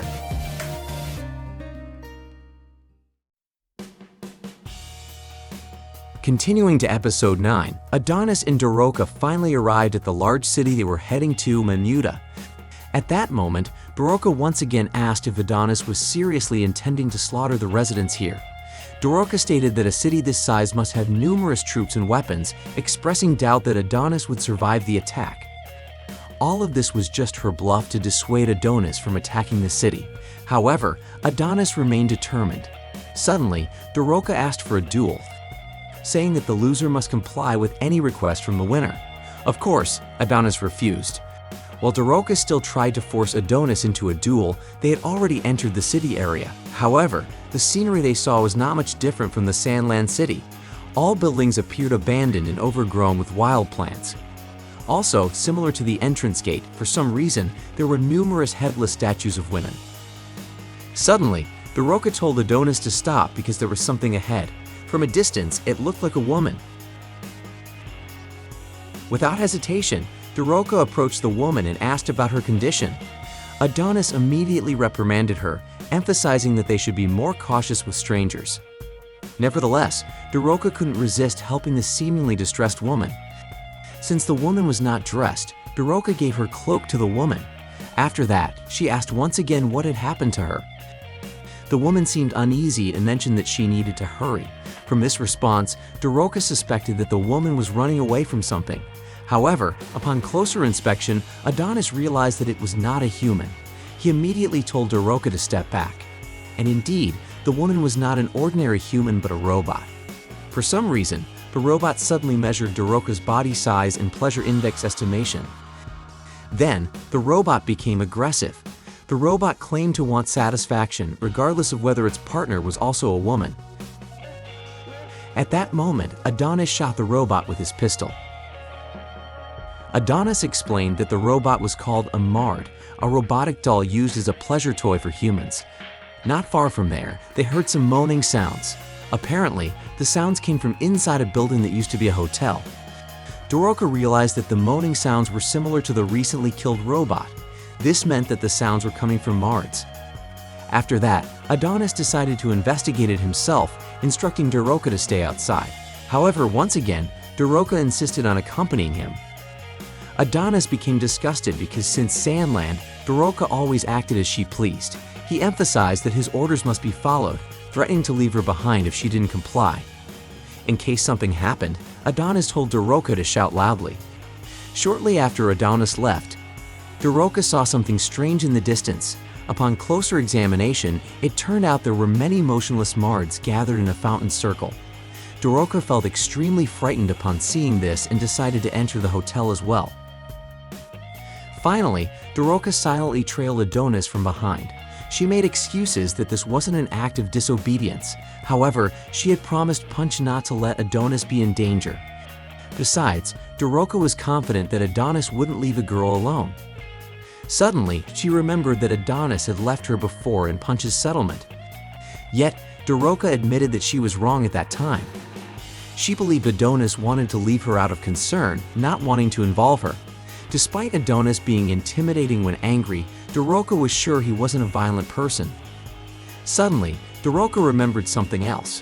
When she first revealed her identity to Adonis, he looked furious and even choked her. In the end, Doroka was caught following Adonis, making him extremely angry. Doroka immediately prostrated herself and apologized. She also tried to provide a reasonable explanation. According to Doroka, instead of splitting up, they would be safer acting together. Moreover, Doroka was the one carrying the bags and supplies, so it would be easier if she accompanied Adonis. Doroka was very afraid that Adonis wouldn't accept her reasoning. However, Adonis was resigned. After all, he also felt that Doroka had a point. What was clear, Adonis didn't want Doroka to hinder him. After exploring the hotel further, they finally found the room that was the source of the moaning sounds. Behind the door, they smelled a strong stench of corpse. Adonis then opened the door to that room. Indeed, there were several Mards forcing themselves on the lifeless bodies of men in the room. The Mards in that room looked different from those on the streets. The body shape of these Mards resembled humans closely. Adonis noticed a mark indicating that these Mards were made by Revia. What surprised him was that these Mards seemed to be developing self-awareness. They questioned why humans created them to live like this. Seeing their suffering, Adonis was forced to end the lives of those Mards immediately. Meanwhile, in the desert area, two special agents from the Suzhou Nation were visible. They called each other by numbers. A short-haired girl was number 5, and a long-haired girl was number 6. They both ran very fast and happened to encounter Redia's guards who were on duty. The Redia guards were unmatched with their speed and shinobi techniques. Back in Mamuta City, Adonis recalled Mrs. Ophelia's words. She stated that science strips away the identity of humanity, a claim Adonis couldn't deny after witnessing the city's condition. In a modern world capable of fulfilling all imaginations, it's certain that humans would create sex dolls. Adonis pointed out the remnants of handcuffs scattered across the city, used for Redia's prisoners. No matter how advanced a country is, it's not easy for a small nation like this to buy a large number of sex dolls from Redia. After seeing the handcuffs, it can be assumed that the people here sell female citizens to buy sex dolls just to satisfy their desires. They are even willing to discard wives and daughters just for sex dolls. This means the country is annihilated because there are no real women. Without women, there will be no new life born. Men continue to be ensnared by the pleasurable addiction that ruins them, and the country slowly crumbles. Adonis is sure that this country is not the only one to perish in the same way. Adonis also observed a pile of Mards stacked in a fountain circle. He and Doroka then went there carrying a speaker and megaphone. Doroka finally asked what Adonis intended to do. He explained that these tools would be used as a simple EMP. Doroka was then asked to point her megaphone at the Mards. With the addition of written summoning magic, Adonis could create a strong electromagnetic wave that caused the Mards to short-circuit. The Mards seemed grateful to be liberated from their suffering. Seeing this, Doroka herself felt grateful to be with Adonis. Unbeknownst to Adonis and Doroka, two Suzhou Nation intel agents had been observing them. It seems that number 5 and number 6 were given a mission to find Adonis, the witch's disciple. Number 5 couldn't believe that the Rhedia fugitive looked so young. However, number 6 reminded her to stay cautious. Despite appearing young, Adonis had overwhelmed the Rhedia Empire. He had attacked the capital to avenge the witches. They also heard that Adonis had successfully annihilated the elite forces chasing him. Number 5 suddenly became curious about why they were given this mission. Usually, their nation always steers clear of matters related to witches.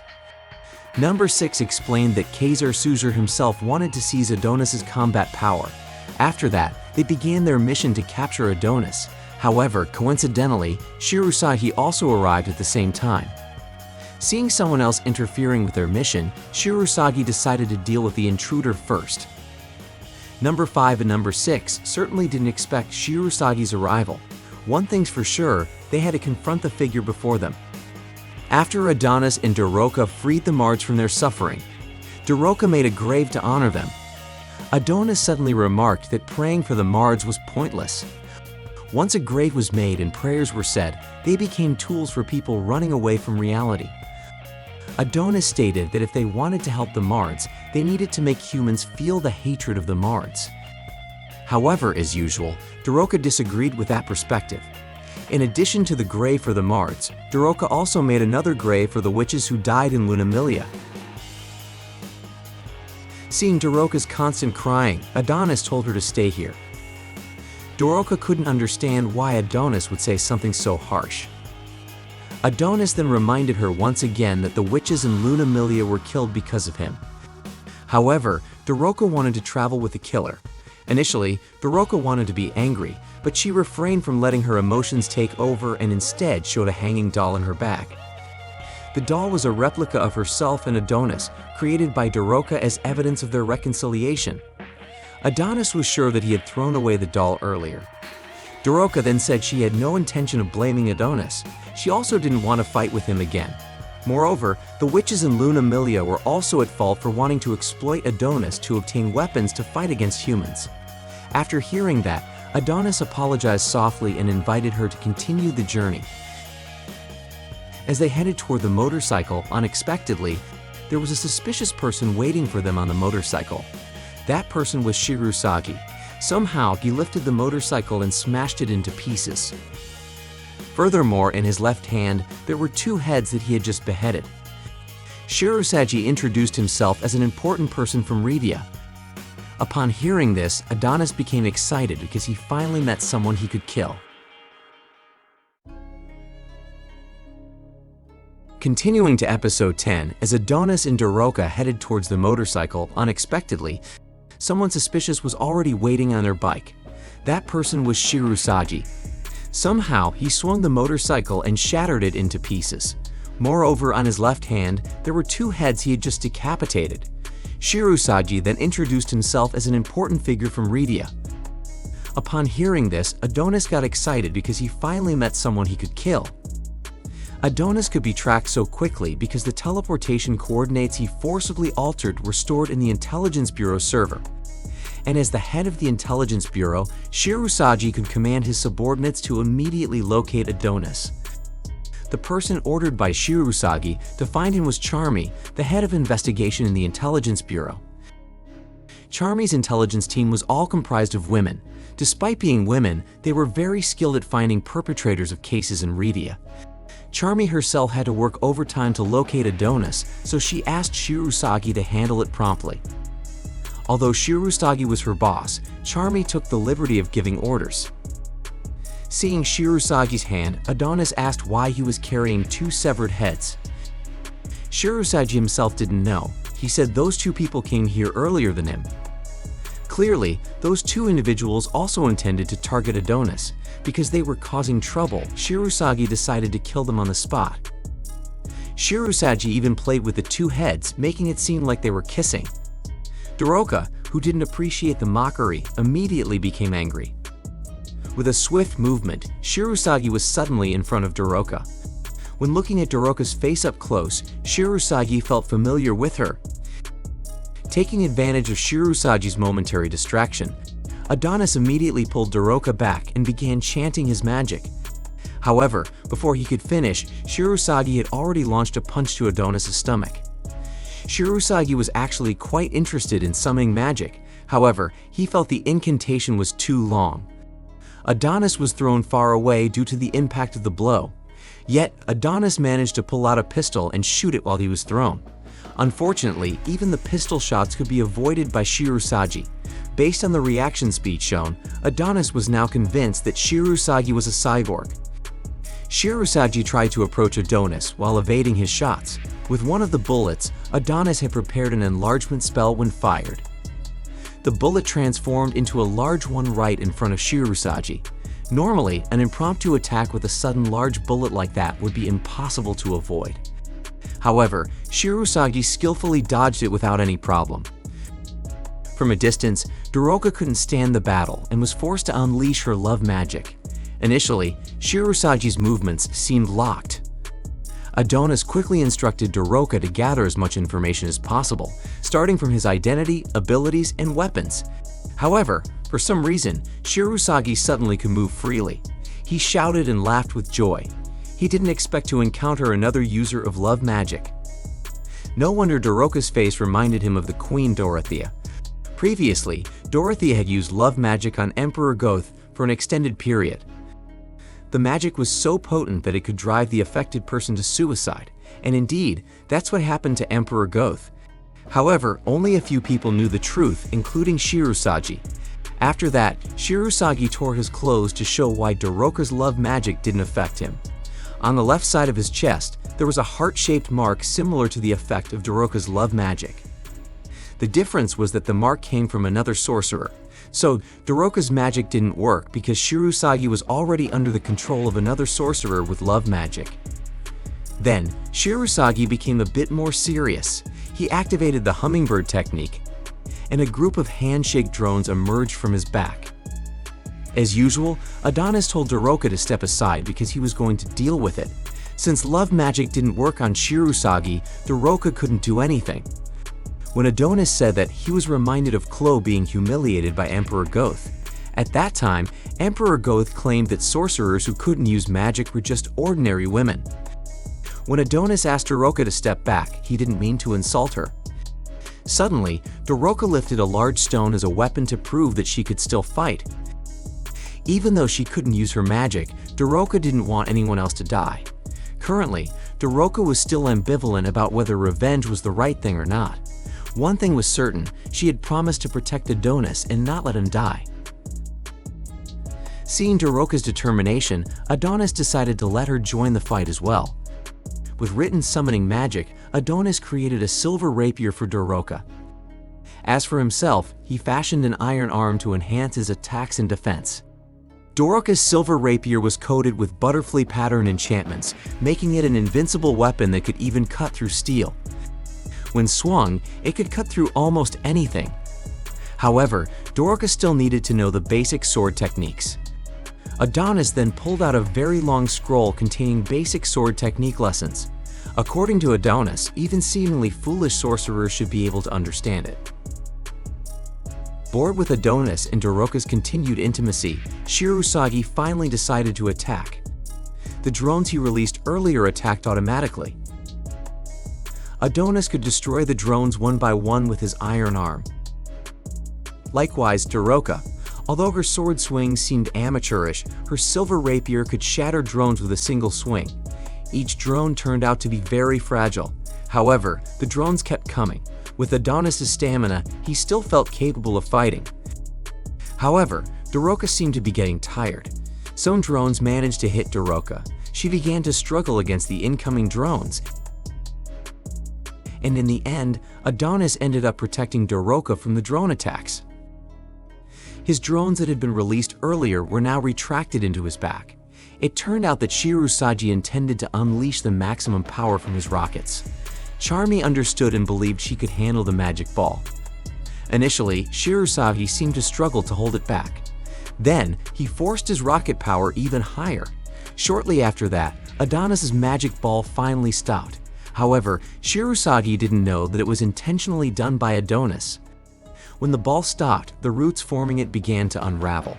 Unexpectedly, Adonis was already in a position to charge and attack Shirusagi.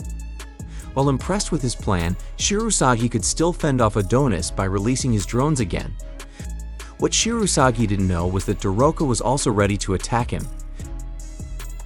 Shirusagi had no choice but to endure the attacks. However, when Daroka wanted to strike, she hesitated a bit and only decided to stab Shirusagi's legs. As a result, Daroka's attack was not very effective against him. Ideally, Daroka should have targeted his head or heart. As Shirusagi could still move, Daroka was in danger of being within his attack range. Adonis quickly ran to save Daroka. As Adonis approached, Shirusagi punched both Daroka and Adonis in opposite directions. The punch was severe enough to make Daroka vomit blood. Shirusagi couldn't believe that they were both fighting in such a fierce manner. At least he praised the teamwork between Adonis and Daroka. In fact, he thought they were too coordinated.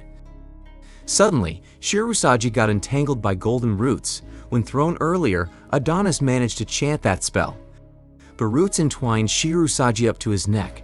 Shirusagi seemed overwhelmed trying to free himself. Meanwhile, Adonis had no intention of letting go.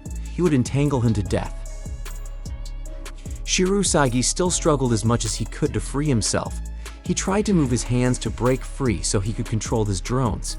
This effort seemed to succeed. Two of Shirusagi's drones now prevented Adonis from writing with his magic pen. Adonis' magic would vanish if he didn't continue writing. Even so, Shirusagi himself was now feeling tortured by the strong entanglement of the golden roots. Seeing them, Daroka, who was already exhausted, decided to keep fighting. Moreover, she had resolved not to let Adonis die. She reached for her silver rapier, which was stuck not far from her. Daroka convinced herself not to hesitate in crucial moments like this. When Shirusagi learned that Daroka also wanted to fight, he moved his drones to attack her as well. Adonis had warned her to avoid it, but unfortunately, his warning came too late. The drone grabbed Daroka's hair and lifted her into the sky. Adonis tried his best to break free from the drone holding his hand, but his efforts were in vain. Instead, more drones restrained his entire body.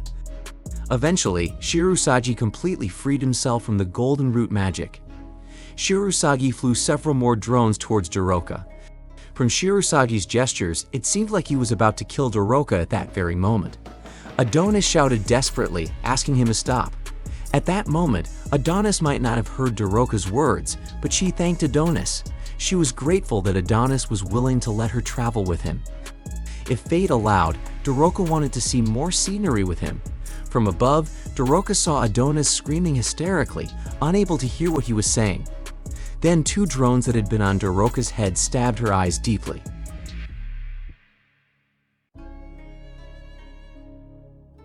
Continuing to episode 11, Daroka felt unbearable pain when Shirusagi's drone fingers pressed firmly against her eyes.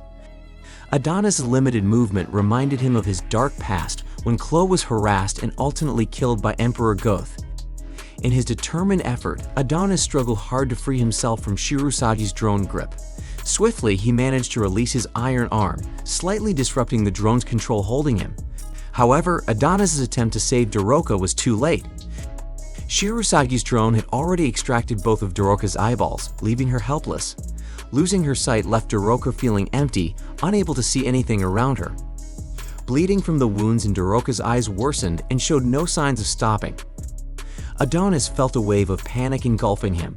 Frantically trying to think of ways to stop the bleeding, his mind raced. On the other hand, with cold indifference, Shirusagi retrieved Daroka's eyeballs from his drone, and cruelly he treated the eyeballs as if they were toys. Shirusagi's arrogant and condescending behavior towards Adonis enraged him. With a sneering expression, Adonis demanded that Shirusagi heal Daroka. However, Shirusagi dismissed Adonis' words lightly, leading him to crush Daroka's eyeballs. Shirusagi's actions only fueled Adonis' anger further. Without hesitation, Adonis accepted Shirusagi's challenge to fight once more. Yet, amidst the battle, Adonis reflected on himself, wondering if he had truly remained unchanged. After all, he was a disciple of a great sorcerer. As Shirusagi launched a barrage of drones at Adonis and Doroka, Adonis used his magical power to redirect the attack back at Shirusagi. However, with his agility, Shirusagi managed to evade the assault using a drone still under his control. When the drones collided with each other, a massive explosion ensued, sending thick black smoke rising high. Seizing the moment as an opportunity to escape, Adonis didn't hesitate and immediately made his move to flee the battlefield. Taking refuge behind the ruins of a building, Adonis carefully held onto Shirusagi's still functioning drone. He planned to use the drone as a tool to stop the bleeding in Doroka's eyes. While the method seemed rough, it was the only idea Adonis could think of. Doroka didn't understand Adonis' plan, but she trusted him completely. Adonis then used the flame jet from the drone to halt the bleeding in Doroka's eyes. Despite feeling an unbearable heat, the bleeding was finally stopped. Doroka expressed her gratitude, apologizing to Adonis. Adonis then urged Doroka to remain calm as Shirusagi was still searching for them both. Even after being warned to stay silent, Doroka felt the need to share something. Softly, Doroka spoke of her dream to live a normal life, residing in the same city as Adonis, attending the same school, and experiencing everyday life there. Doroka painted a picture of her hope to laugh and feel everyday emotions with Adonis. This confession startled Adonis, as Chloe had once harbored a similar dream. Adonis felt deeply saddened, powerless because he couldn't protect the women who meant so much to him. Meanwhile, Shirusagi was still playfully searching for Adonis. Suddenly, a giant stone warrior appeared, carrying Adonis and Doroka. Shirusagi seemed delighted upon seeing it. However, Charmy reminded everyone that it was the same object that had previously attacked the capital. Its destructive power was undoubtedly horrifying. At that moment, Adonis began taunting Shirusagi. He dared Shirusagi to summon his beloved queen there, threatening to make her suffer just like Doroka. Shirusagi's usually playful tone began to turn serious. He would not allow his queen to suffer the same fate as that vile woman. A fierce battle ensued between Adonis and Shirusagi. Their intense fight led to the destruction of Adonis' giant stone warrior, but Adonis continued to engage Shirusagi directly. Shirusagi once again underestimated Adonis, doubting his capabilities which he deemed to be limited. Adonis tried to recreate his iron arm as before, but his efforts were in vain. The iron arm he conjured was easily thwarted by Shirusagi. As Adonis tried to flee by casting his magical incantations, before he could finish his spell, Shirusagi attacked him once more. Shirusagi was aware of the delay in Adonis' summoning magic, which lay between the incantation and the activation of the spell. To him, it was just a mere imitation of magic. Nevertheless, Adonis' defiant expression remained as he continued to demand that Shirusagi heal Doroka's eyes. Growing weary of Adonis' antics, Shirusagi unleashed a barrage of attacks from his numerous drones upon him. Meanwhile, Doroka managed to rise on her own after being thrown down alongside the giant stone warrior. Fortunately, she had been held securely by the giant warrior and sustained no injuries. Doroka began searching for Adonis out of concern for him. In her current blind state, she grew increasingly anxious as she received no response from him. Suddenly, she heard someone calling out to her. Initially, she thought it was Adonis. However, upon closer listening, she realized the voice belonged to Shirusagi. Unaware that Adonis was currently in Shirusagi's grasp, she only became alert when Adonis whispered to her, urging her to flee. Shirusagi then threw Adonis, causing his right shoulder to be impaled by a threaded iron in the ruins. Moreover, he was relentlessly punched by Shirusagi's drones. Doroka was completely clueless about what was happening. She could only hear the sounds but couldn't comprehend them. Shirusagi then targeted the defenseless Doroka, who couldn't see anything. She could only endure without any means to fight back. Shirusagi grew frustrated with Doroka due to her resemblance in appearance and voice to Dorothea. He even contemplated changing Doroka's face altogether. Shirusagi's encounter with Dorothea was purely accidental when he faced Emperor Goth. However, upon realizing the coincidental nature of their meeting, he found himself enslaved by her love. To him, the world did not need two similar sorcerers, even if it was a joke from another universe. Doroka was completely unaware of their conversation. All she knew was that humans were hostile towards sorcerers. Therefore, Doroka pleaded with Shirusagi not to harm Adonis anymore. She was well aware of Adonis' actions, how people fled in terror and cities crumbled due to his deeds. However, in reality, all of this chaos was a result of humans hunting down sorcerers. Throughout her life, Doroka had always wanted to end this war. She believed that revenge was never the right choice. Yet, at this point, torn between forgiving humans or not, Doroka felt there was no other solution but to seek revenge. Ignoring Doroka's pleas, Shirusagi ruthlessly stomped on Doroka's head, forcing it to the ground. All Shirusagi desired at this moment was Adonis' head. Seeing the brutality, Adonis could no longer bear the situation. He finally begged Doroka to use her love magic on him. As long as Adonis could move his body, he was willing to become a puppet. If not done now, both of them might not survive this ordeal. However, Doroka was hesitant to do so. Shirusagi grew even more enraged witnessing their exchange. He stated that their deaths were destined, so there was no need to resist further. Shirusagi ultimately decided to end it all by beheading Adonis. Yet, before he could execute the act, Doroka had resolved herself to do it.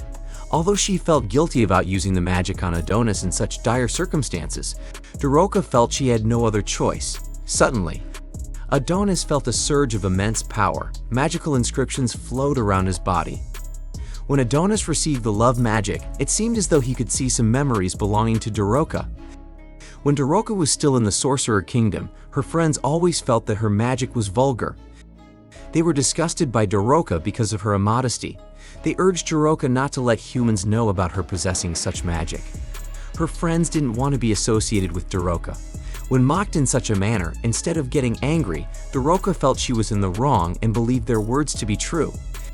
Even Lady Ophelia referred to Doroka's magic as indecent and vulgar. A magic that was impure. For the graceful and noble sorcerers, Doroka's demeaning magic had to be kept hidden.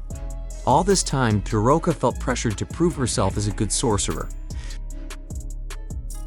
Finally, Adonis understood why Doroka always guarded her purity so intensely that she would risk her life for it. Nonetheless, Adonis felt Doroka was overthinking it. He told her not to worry and commanded her to act as she pleased. Confidently, Adonis stated that he wouldn't truly fall in love with Doroka. The symbol of the love magic on Adonis was located on his right forehead. With that, Doroka then used her magic without hesitation. The incantation she used on Adonis was the love magic, becoming a knight. With this magic, Doroka commanded Adonis to no longer be bound by gravity. She ordered that no one would be able to defeat him. All of Adonis' wounds would heal, and not a single bone would break. Moreover, Doroka commanded Adonis to possess unlimited magical power. Shirusagi truly did not expect the love magic to be utilized in such a manner. Witnessing such formidable power, Shirusagi now felt threatened. He tried to distance himself as much as possible from Adonis. However, Adonis immediately summoned a large sword made of light from his feathered pen. The sword's strike landed heavily on Shirusagi. In this final episode, Doroka employed her love magic. The incantation she used on Adonis was a love spell to become a knight.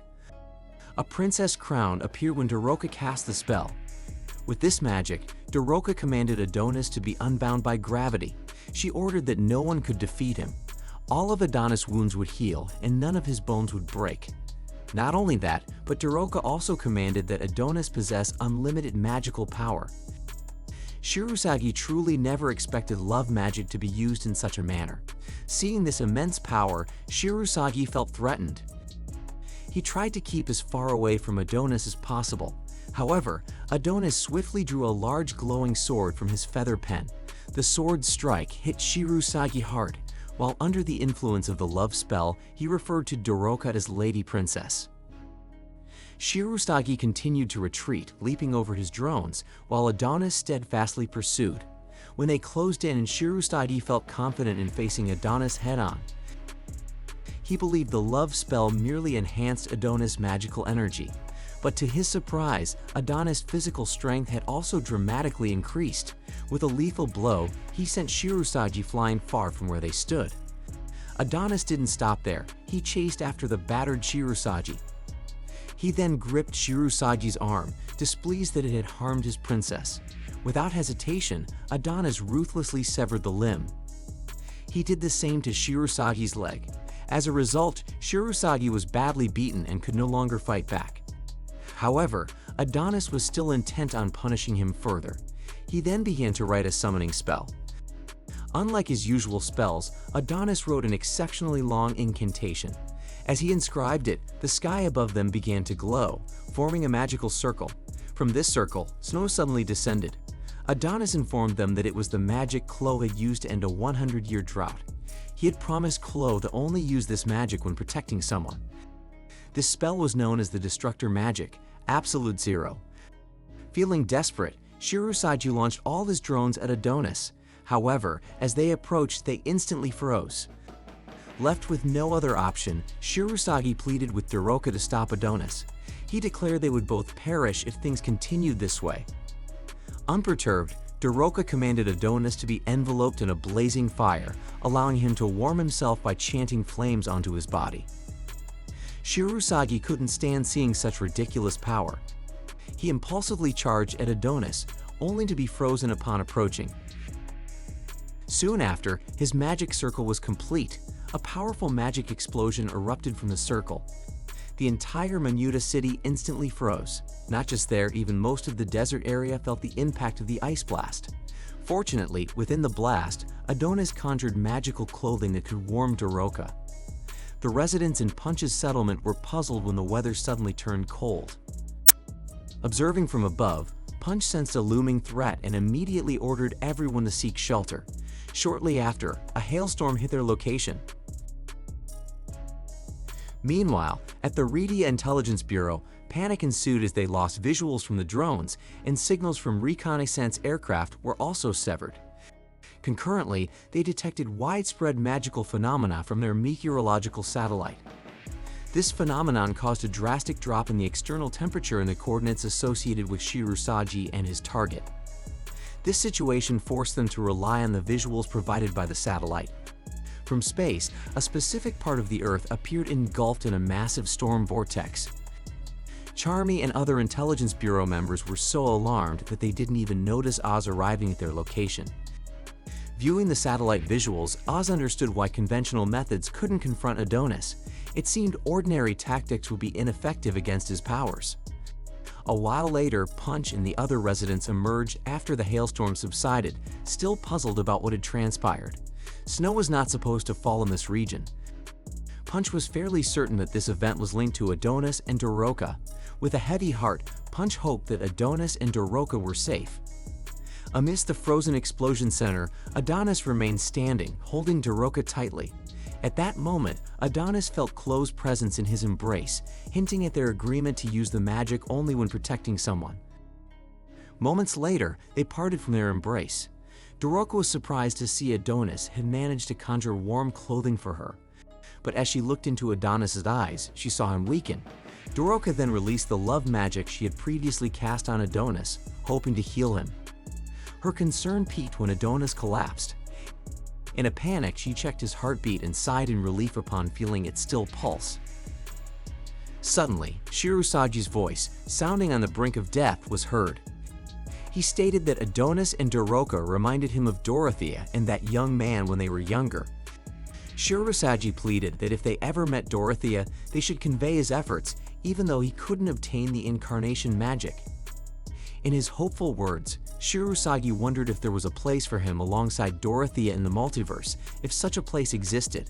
Not long after, the ice that had trapped Shirusagi shattered, leaving him split in two. At the same time, we are shown a girl jogging around Redia. Those who saw her immediately recognized her as their queen, Queen Dorothea. Upon realizing this, a crowd quickly gathered to get a clearer view of her. Even a television station dispatched a helicopter to capture the rare moment of Queen Dorothea jogging. Dorothea continued her run until she reached the gates of the royal palace.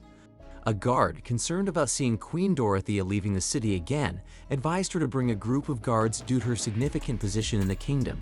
However, Dorothea remained confident, feeling there was no need to worry since she believed she was loved by everyone. Setting that aside, Queen Dorothea wanted to know the latest updates regarding responses from the leaders of the countries she had contacted. The guard informed her that they had not received any replies yet, but were actively pushing those countries for a response. Queen Dorothea emphasized the need for strong pressure on the related country leaders, asserting that failure to comply with her wishes could result in war. Some of the countries contacted by the Kingdom of Rhedia included the military industry nation of Micah, Suzerain nation, medical nation, and Orion Sonora nation. Meanwhile, Adonis and Doroka continued their journey. The day had turned to night, and the temperature was dropping even further. This was exacerbated by Adonis using the absolute zero magic, freezing a significant portion of the desert. Doroka found herself reminiscing about their recent battles. She felt guilty for casting the love spell on Adonis, feeling she had tainted the heart of someone who deeply cherished Chloe. She had essentially forced his heart to love her. Adonis responded that she needn't worry about it anymore. He reminded her that he was the one who had asked her to do it. After all, Shirusagi was a formidable enemy, and Adonis believed he couldn't defeat him using conventional methods, having underestimated the enemy's combat prowess. Adonis then asked Doroka to lift her bangs. He wanted to see the injuries on her, especially around her eyes. Doroka couldn't see her own injuries and apologized for Adonis having to witness them. Adonis stated that it was his responsibility. Doroka continued to apologize, and Adonis noted that she had apologized about 15 times so far. When pointed out, she immediately apologized again, making it 16. However, Adonis assured her he was beginning to understand her better, her careless nature, her fears, and her endearing qualities. He no longer saw her as deceitful and wanted her to embrace her own gentleness. Adonis then gently placed a bandage over Doroka's eyes, a gesture noticeably softer than usual. Suddenly, Doroka remarked that being helped like this felt like being embraced by Adonis. She chuckled softly, but Adonis merely tapped her head, emphasizing that his heart belonged solely to Chloe and that her love spell had no effect on him. They needed to press on. Interestingly, they had a tent from Punch that allowed them to rest in the cold. As they walked, Doroka frequently stumbled due to her inability to see. Eventually, Adonis had to hold her hand to guide her. Doroka felt awkward but wanted clarity, yet Adonis remained silent, intensifying her discomfort. Finally, Adonis spoke, allowing Doroka to hold his hand. Given the slippery conditions, he would have to hold her hand throughout their journey. By the end of the episode, Yuki, who had been in a tube, finally emerged. However, something was different. Her body appeared to have been modified into a cyborg, similar to Shirusagi. At that moment, Yuki was determined to avenge her brother, Yamato. On another note, the episode also revisited Adonis and Doroka on their journey. Doroka expressed her understanding that seeking revenge wasn't necessarily wrong.